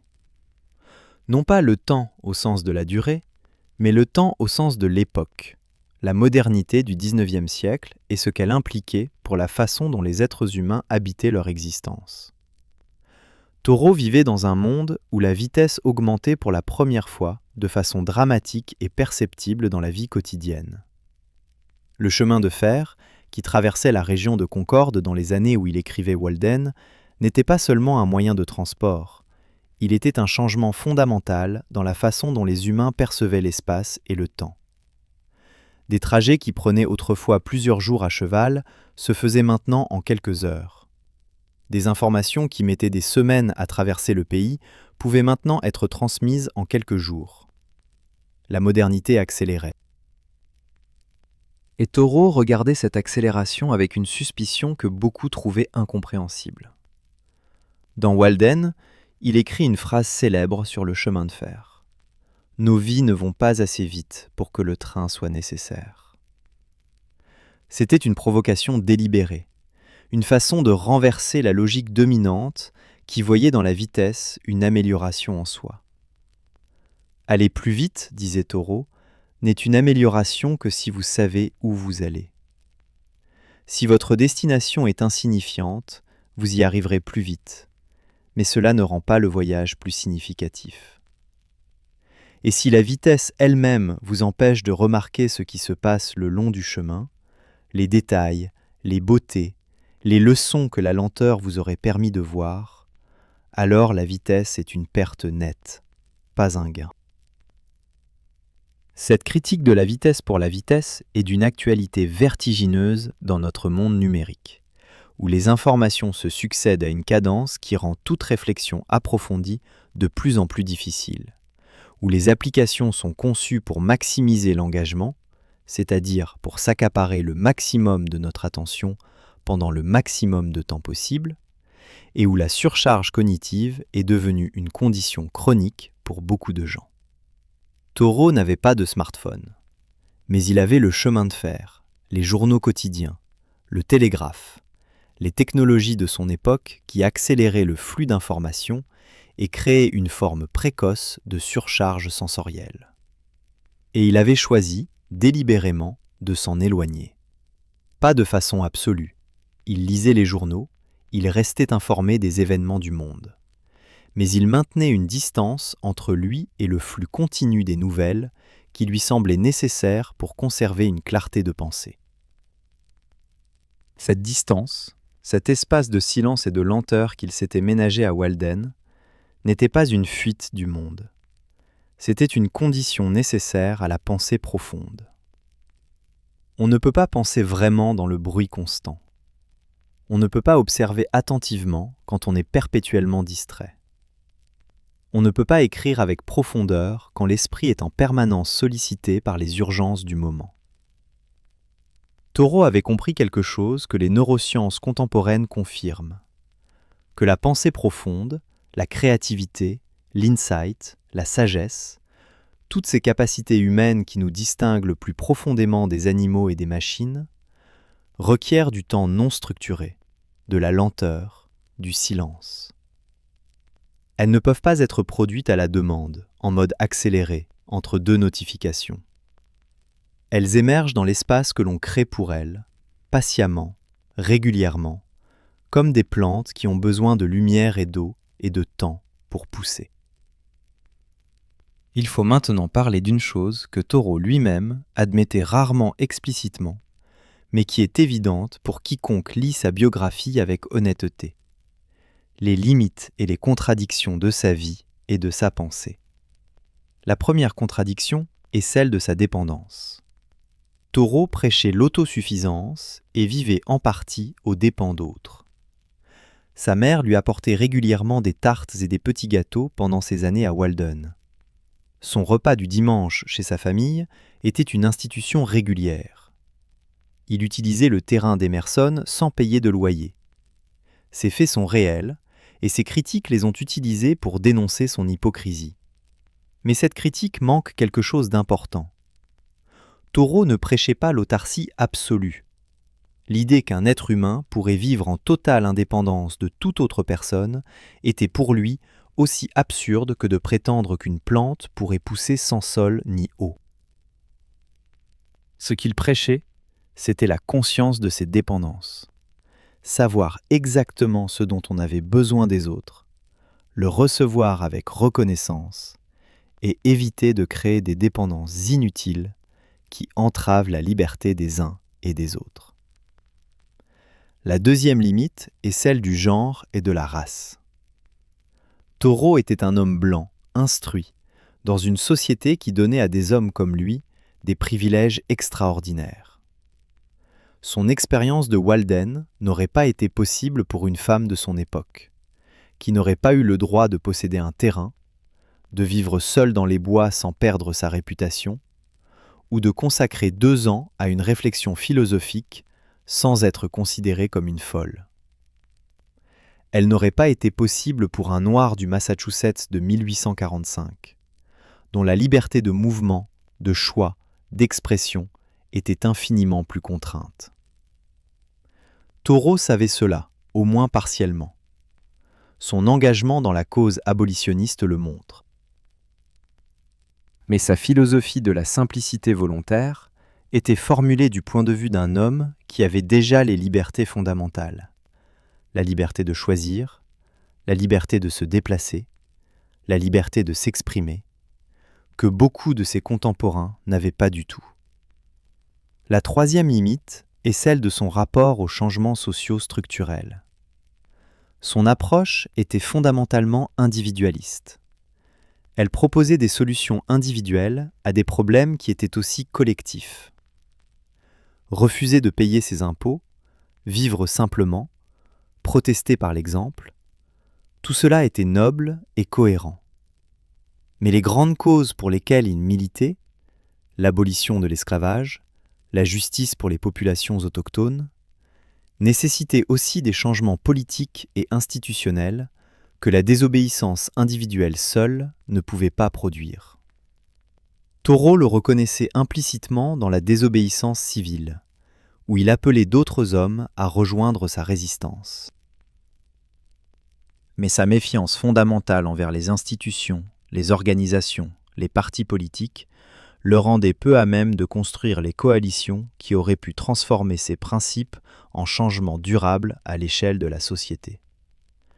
Malgré tout cela, malgré ses limites réelles et importantes, quelque chose dans sa vision reste vrai et nécessaire. Quelque chose qui transcende les contingences de son époque et de sa position sociale. Ce quelque chose, c'est l'insistance que chaque vie humaine, chaque vie, pas seulement celle des hommes blancs instruits du Massachusetts, mérite d'être vécue avec conscience et intention. Que chaque être humain a le droit et la responsabilité de se demander « Comment est-ce que je veux vraiment vivre ? Qu'est-ce qui, dans ma vie, me rapproche de ce que je suis vraiment et qu'est-ce qui m'en éloigne ?» Ces questions n'ont pas de réponse universelle. Elles ont une réponse différente pour chaque personne.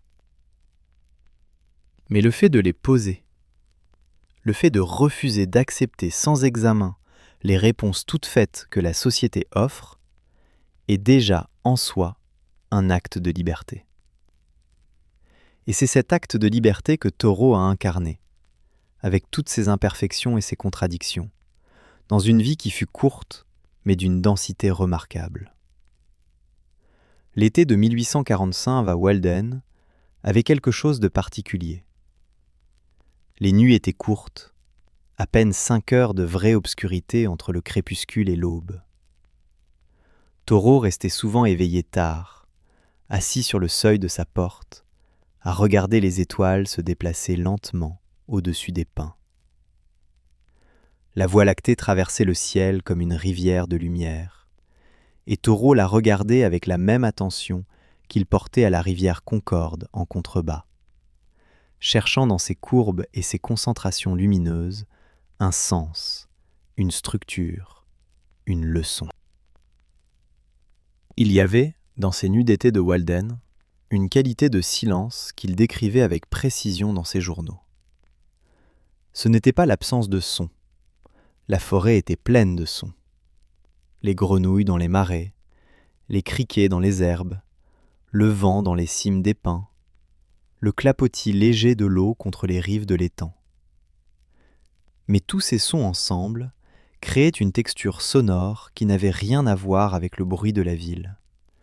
Ils ne demandaient rien, n'exigeaient aucune réponse, n'imposaient aucune obligation.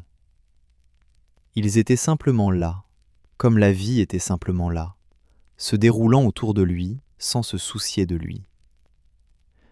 Et dans cette indifférence bienveillante de la nature, son refus absolu de traiter Thoreau comme quelqu'un de spécial, de lui accorder un statut différent de celui d'un renard ou d'un pin ou d'une libellule, il trouvait une forme de liberté qu'aucune société humaine ne lui avait jamais offerte.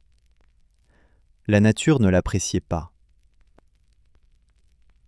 Elle ne le condamnait pas non plus. Elle l'incluait simplement dans son déroulement, comme un élément parmi d'autres, soumis aux mêmes lois de la lumière et du froid et du temps que les autres créatures qui partageaient ce coin du Massachusetts. C'était humiliant, dans le meilleur sens du terme. Cela réduisait l'homme à sa juste proportion. Ni le centre de l'univers, ni son maître, mais une partie d'un ensemble infiniment plus grand et plus complexe que lui. Et dans cette réduction, Thoreau trouvait non pas un appauvrissement, mais un enrichissement. Comme si le fait d'abandonner l'illusion de la centralité humaine ouvrait l'accès à une réalité plus vaste et plus nourrissante. Cette vision de la place de l'homme dans la nature était en 1845, avant Darwin et avant l'écologie moderne comme science, remarquablement prémonitoire. Thoreau sentait ce que la science allait confirmer quelques décennies plus tard, que l'espèce humaine était une partie d'un réseau d'interdépendances complexes, pas un être hors nature qui dominait un monde extérieur et subordonné. Et cette compréhension avait des implications pratiques immédiates. Si l'homme faisait partie de la nature plutôt que de la dominer, alors l'économie humaine devait s'inscrire dans les limites que la nature imposait. On ne pouvait pas indéfiniment prendre plus que ce que la nature donnait sans détruire les conditions de sa propre existence. On ne pouvait pas traiter le monde naturel comme un entrepôt infini de ressources à extraire sans conséquence. Thoreau ne formulait pas cela en termes écologiques. Le mot même n'existait pas encore dans ce sens. Mais l'intuition était là, nette et précise, dans chaque page de ses journaux, dans chaque observation qu'il faisait sur la relation entre les activités humaines et les systèmes naturels environnants. Il est temps de revenir à la question que nous avons posée au début de cette histoire. Une question que Thoreau a posée il y a presque 2 siècles et qui n'a jamais trouvé de réponse définitive, parce qu'elle est moins une question intellectuelle qu'une question vitale. Une question qui se repose à chaque génération dans les termes de son époque. Pourquoi l'excès de choses nous appauvrit-il ? Pourquoi le fait d'avoir plus ne nous rend-il pas plus riches dans le sens qui compte vraiment ? Et que trouve-t-on de l'autre côté du dépouillement ? Dans le silence, dans la simplicité, dans la réduction délibérée de ce dont on s'est chargé. Thoreau n'avait pas de réponse unique à ces questions, mais il avait une expérience, 2 ans au bord d'un étang et une vie entière de réflexion sur ce que cette expérience avait révélé. Et cette expérience avait produit quelques observations qu'il serait honnête de nommer clairement. La première, en réduisant ses besoins matériels, Thoreau avait libéré du temps. Et ce temps, il ne l'avait pas gaspillé en loisirs vides ou en ennuis. Il l'avait investi dans les activités qui donnaient le plus de profondeur à son existence. L'observation, la réflexion, l'écriture, la marche, l'amitié véritable. La qualité de sa vie intérieure, mesurée non pas en termes de confort ou de prestige social, mais en termes de conscience, de compréhension, de beauté perçue, était infiniment plus riche à Walden qu'elle ne l'aurait été s'il avait consacré ces mêmes années à gravir l'échelle sociale de Concorde. La deuxième observation. La simplicité avait développé ses sens. Quand on cesse d'être distrait par l'acquisition et l'entretien de multiples possessions, quand on cesse de remplir chaque heure de divertissement et d'obligations sociales, quelque chose se réveille dans la perception. On commence à voir des choses qu'on n'avait pas vues. On entend des sons qu'on n'entendait pas. On goûte la nourriture simple avec une intensité qu'une alimentation riche et variée ne donne jamais. On remarque les nuances de la lumière, les variations du vent, les détails minuscules du monde naturel qui sont toujours là, mais qu'on ne regarde plus depuis qu'on a appris à regarder autre chose. La troisième observation. La solitude choisie n'était pas la même chose que la solitude subie. Il faut insister sur ce point, parce que la confusion est fréquente. La solitude imposée, l'isolement social, le rejet, l'exclusion, est douloureuse et destructrice. Mais la solitude choisie, le temps délibérément passé seul, avec soi-même, dans le silence, est régénératrice. Elle permet un retour à soi qu'aucune compagnie, même la meilleure, ne peut remplacer. Elle permet d'entendre sa propre voix, ses propres désirs, ses propres peurs, ses propres convictions, sans l'interférence constante des voix des autres. Et c'est peut-être là la leçon la plus profonde et la plus difficile de Thoreau. Apprendre à être seul avec soi-même, s'enfuir vers les distractions ou les occupations, est une compétence. Une compétence difficile à acquérir dans une société qui craint le silence et remplit compulsivement chaque espace vide. mais une compétence qui, une fois acquise, transforme radicalement le rapport à l'existence. Le livre de Walden s'ouvre sur une phrase qui a souvent été citée, mais rarement vraiment assimilée dans toutes ses implications. Thoreau écrit « La masse des hommes mène une vie de désespoir silencieux. » Ce n'est pas une phrase condescendante. Ce n'est pas le jugement arrogant d'un homme qui se croit supérieur à ses contemporains. C'est une observation faite avec compassion. La reconnaissance que la plupart des gens que Thoreau observait autour de lui à Concorde semblaient pris dans des vies qu'il n'avait pas vraiment choisies, des vies définies par des obligations et des habitudes et des attentes sociales que personne n'avait jamais vraiment examinées. Le désespoir silencieux, c'est le désespoir qu'on ne nomme pas parce que la vie continue, parce qu'on fonctionne, parce que de l'extérieur tout semble normal. C'est le désespoir de l'homme qui se lève chaque matin pour un travail qui ne lui convient pas, dans une maison qu'il n'a pas vraiment choisie, entouré d'objets qu'il a achetés pour signaler un statut social qui lui importe moins qu'il ne croyait. C'est le désespoir de la femme qui réalise à 50 ans qu'elle a passé les 30 années précédentes à répondre aux attentes des autres plutôt qu'à chercher ce qu'elle voulait vraiment. C'est le désespoir de l'étudiant qui s'endette pour un diplôme qu'il n'est pas sûr de désirer, dans un domaine qui lui a été recommandé par des gens qui ne seront pas là pour vivre les conséquences de ce choix à sa place. Thoreau ne jugeait pas ces gens, il les plaignait. Et il leur proposait, non pas en les pointant du doigt, mais en vivant lui-même autrement, une possibilité différente. Vous pouvez vous arrêter. Pas pour toujours, pas radicalement, pas nécessairement en construisant une cabane dans les bois. Mais vous pouvez vous arrêter suffisamment longtemps pour poser des questions que vous n'avez jamais posées, pour vérifier si ce que vous faites correspond vraiment à ce que vous êtes, pour calculer, honnêtement, courageusement, ce que vous échangez vraiment contre ce que vous avez. Et peut-être, après cet arrêt, après cet examen, vous découvrirez que beaucoup de ce que vous croyez nécessaire ne l'est pas. Et que dans cet espace libéré, quelque chose d'autre peut commencer à exister. Quelque chose qui vous appartient plus profondément. Quelque chose qui ressemble davantage à la vie que vous voulez vraiment mener. Il existe un paragraphe dans Walden que Thoreau écrivit après ses 2 années au bord de l'étang, en essayant d'expliquer pourquoi il était parti et pourquoi il était revenu. Ce paragraphe est peut-être le plus cité de toute l'œuvre, et peut-être aussi le plus mal compris.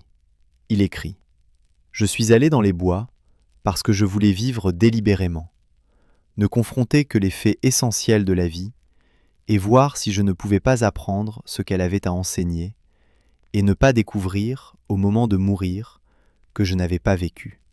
Vivre délibérément, ce sont les 2 mots qui comptent. Pas vivre simplement, bien que la simplicité soit pour Thoreau un outil essentiel vers la vie délibérée. Pas vivre dans la nature. Bien que la nature soit, dans son expérience, un lieu privilégié pour apprendre à vivre délibérément. Mais vivre avec conscience, avec intention, avec le sentiment que chaque choix, ce qu'on achète, où on passe son temps, comment on traite les autres, quelles valeurs on défend, est vraiment un choix, et pas une habitude automatique héritée de la convention sociale. Vivre délibérément, c'est refuser l'automatisme. C'est refuser de laisser la vie se dérouler sans examen. C'est l'application, à son existence propre, de cette maxime socratique que Thoreau aimait bien qu'il ne la cita pas toujours explicitement. Une vie non examinée ne vaut pas la peine d'être vécue. Et la phrase qui suit, « Ne pas découvrir au moment de mourir que je n'avais pas vécu », contient l'une des vérités les plus simples et les plus difficiles que Thoreau ait énoncées. La peur de la mort n'est pas la peur de cesser d'exister. La peur la plus profonde, celle que les mourants évoquent le plus souvent, dit-on, c'est de réaliser trop tard qu'on a laissé passer sa vie sans vraiment la vivre. Qu'on a rempli les jours, mais vidé les années. Qu'on a acquis des choses et perdu des expériences. Qu'on a répondu aux attentes des autres et oublier ses propres désirs profonds. Taureau avait peur de cela. Et cette peur, cette conscience aiguë de la finitude de la vie et du risque de la gaspiller, est l'un des ressorts les plus profonds de toute sa pensée et de toute son œuvre. La vie de Taureau à Walden n'était pas parfaite. Elle n'était pas non plus un paradis pastoral figé dans l'idylle. Elle avait ses difficultés concrètes, ses moments de doute, ses petites misères quotidiennes qu'il notait dans ses journaux avec la même honnêteté que ses moments de joie ou d'illumination. Il y avait les matins où le froid rendait les tâches quotidiennes désagréables. Casser la glace de l'étang pour se laver, allumer un feu qui résistait à cause de bois humide, préparer un repas quand les réserves se raréfiaient avant la prochaine occasion de les renouveler. Il y avait les soirs de pluie longue et froide où la cabane suintait et l'ennui s'installait avec une persistance qui testait la philosophie de la solitude heureuse. Il y avait les périodes de doute créatif où l'écriture n'avançait pas, où les idées semblaient creuses, où tout le projet de Walden semblait une illusion romantique qui ne tiendrait pas à l'examen. Et il y avait, peut-être le plus difficile, la solitude réelle, profonde, qui n'était pas toujours choisie et régénératrice. Les nuits longues de l'hiver, où les heures s'étiraient et où la présence d'un autre être humain aurait été une aide. Les moments où la distance entre Walden et Concorde, 2 kilomètres à pied, prenait la dimension symbolique d'une frontière entre deux mondes que Taureau avait lui-même tracée, et dont il se demandait parfois si elle était vraiment nécessaire. Il ne l'a pas dit souvent, mais il l'a dit, dans des formulations obliques et pudiques que ses lecteurs les plus attentifs ont repérées. Et cette honnêteté, le refus de transformer Walden en propagande pour une vie parfaite, est une des qualités les plus précieuses de son œuvre. Car Taureau ne proposait pas un paradis, il proposait une expérience. Une expérience difficile, inégale, pleine de contradictions et de moments difficiles, mais qui valait quand même la peine d'être menée parce que les questions qu'elle posait étaient les bonnes, et que les réponses qu'elle apportait, même partielles, même provisoires, éclairaient la vie d'une lumière qui en changeait la texture pour toujours. En ce moment, quelque part dans le monde, quelqu'un lit Walden pour la première fois. Peut-être est-ce un étudiant en philosophie qui cherche matière à disserter. Peut-être est-ce un cadre épuisé d'une grande ville qui a entendu parler du livre dans un podcast sur le minimalisme. Peut-être est-ce un militant écologiste qui cherche les racines intellectuelles de sa cause. Peut-être est-ce un adolescent de 16 ans qui ressent, comme Taureau enfant sur les berges de la rivière Concorde, quelque chose d'essentiel dans le monde naturel, quelque chose qu'il n'a pas encore les mots pour nommer. Et dans la mesure où ce lecteur ou cette lectrice pose le livre et se demande, vraiment se demande, pas de façon rhétorique, ce que Taureau lui dit personnellement, ce qu'il y a là-dedans qui lui appartient, ce qu'il pourrait faire différemment dans sa propre vie à partir de maintenant, Taureau est encore vivant. C'est peut-être la définition la plus simple de l'immortalité d'un écrivain. Non pas la permanence de son nom dans les dictionnaires et les manuels scolaires, mais la capacité de ces mots à continuer de transformer des vies réelles, à continuer de poser des questions nécessaires, à continuer de perturber confortablement le confort de ceux qui les lisent. Taureau perturbait confortablement. C'était son art. Il ne vous mettait pas en colère, ou pas souvent, il ne vous condamnait pas. Il vous posait simplement la question, avec la politesse d'un homme qui vous respecte trop pour prétendre connaître vos réponses. Et vous, comment voulez-vous vraiment vivre ? Vers la fin de sa vie, quand la tuberculose avait déjà commencé à limiter ses promenades et à affaiblir sa voix, Taureau continuait d'écrire. Les derniers cahiers de ses journaux, rédigés dans les années 1858 à 1861, montrent un homme dont l'esprit n'a rien perdu de sa vivacité, malgré le corps qui se dérobe. Les observations sont aussi précises, les réflexions aussi profondes, les métaphores aussi justes que dans les meilleures pages de Walden. Il travaillait à plusieurs projets simultanément. Une histoire naturelle de la forêt de Concorde, une étude sur la dispersion des graines, un essai sur les pommes sauvages qui sont parmi les plus beaux textes qu'il ait jamais écrits. Des projets qu'il n'aurait pas le temps de terminer, mais qu'il poursuivait avec la même application sereine qui avait caractérisé toute sa vie, non pas parce qu'il ignorait la mort qui approchait, mais parce qu'il avait décidé de continuer à vivre jusqu'au bout avec la même intensité d'attention qu'il avait toujours portée au monde. Un des visiteurs qui vint lui rendre visite dans les derniers mois rapporta cette conversation. Il demanda à Thoreau s'il n'avait pas peur de la mort. Thoreau répondit qu'il n'avait qu'une seule façon d'y penser, une vie à la fois. Il vivait celle-ci aussi bien qu'il pouvait. La suivante, si suivante il y avait, s'occuperait d'elle-même. Ce n'était pas du détachement indifférent, c'était quelque chose de plus profond. Une acceptation que la finitude est la condition de toute signification. Que c'est précisément parce que chaque saison ne dure qu'un temps, chaque fleur ne fleurit qu'un printemps, chaque vie ne prend qu'un seul passage dans le temps, que toutes ces choses ont de la valeur. La leçon finale de Walden n'était peut-être pas économique ni philosophique au sens académique du terme. Elle était poétique, dans le sens le plus ancien et le plus profond de ce mot, qui signifie après tout fabrication, création, façonnage. Thoreau s'était fabriqué une vie, délibérément, patiemment, avec les matériaux qu'il avait à sa disposition et dans les limites qu'il s'était fixées. Et cette vie fabriquée, cette vie choisie plutôt que subie, avait produit une œuvre qui allait continuer d'interroger et de déranger et d'inspirer longtemps après que l'homme lui-même fût parti. Les bois de Walden existent encore aujourd'hui. L'étang est toujours là, niché dans sa forêt de pins, à 2 kilomètres du centre de Concorde, dans l'État du Massachusetts. On peut s'y rendre, on peut nager dans ses eaux claires, on peut marcher sur les sentiers qui longent ses rives.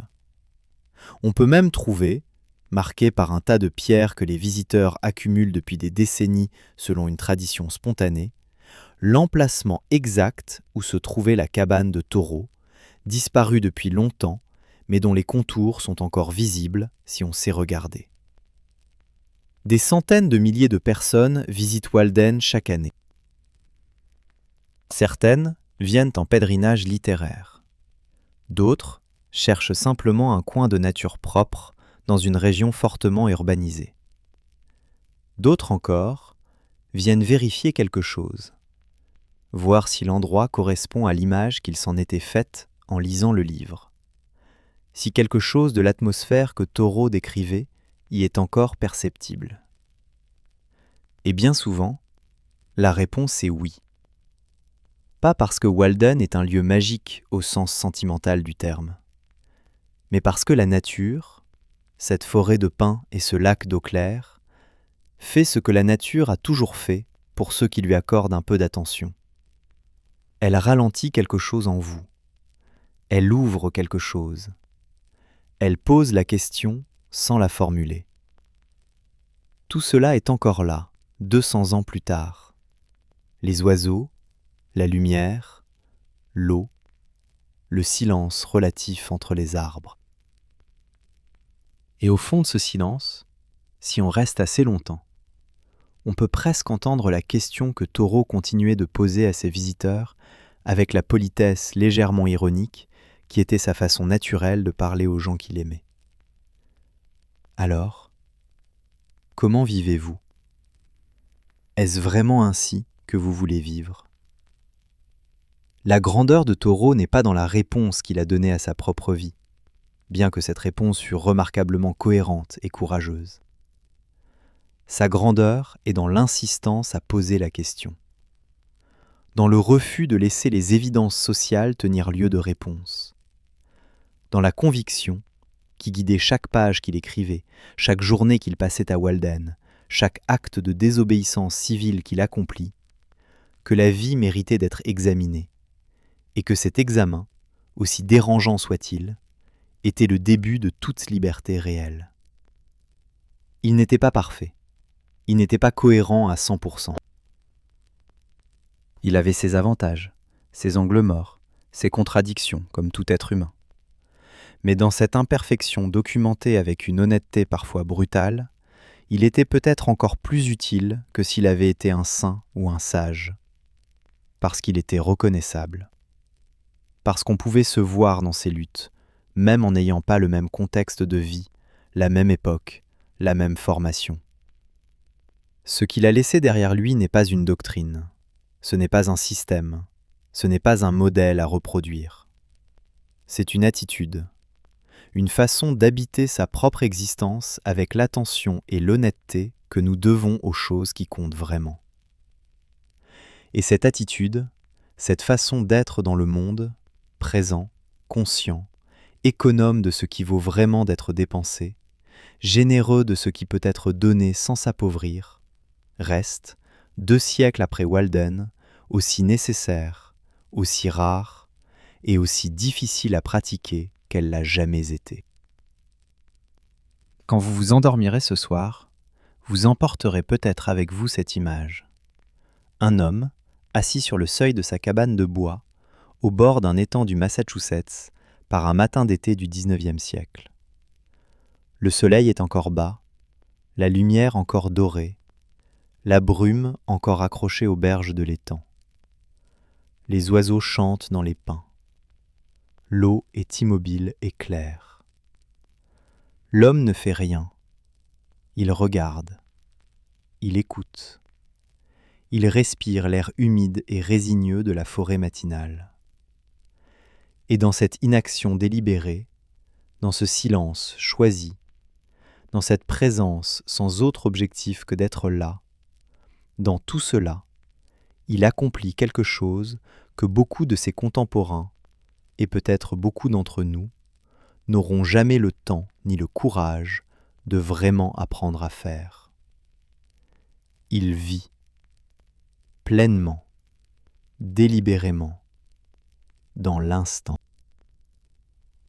Et les heures qu'il passe ainsi, les heures que le monde appellerait gaspillées, improductives, sans valeur marchande, sont les heures les plus pleines de toute sa journée. Les heures où il est le plus libre, le plus lui-même, le plus profondément en contact avec la réalité de son existence sur cette terre, dans ce corps, dans ce temps. C'est la leçon de Walden. Et c'est une leçon qui attend, patiente, sur les rives de n'importe quel étang, ou de n'importe quel matin silencieux, dans n'importe quelle vie, quand on consent enfin à s'asseoir, à regarder et à écouter. Bonne nuit.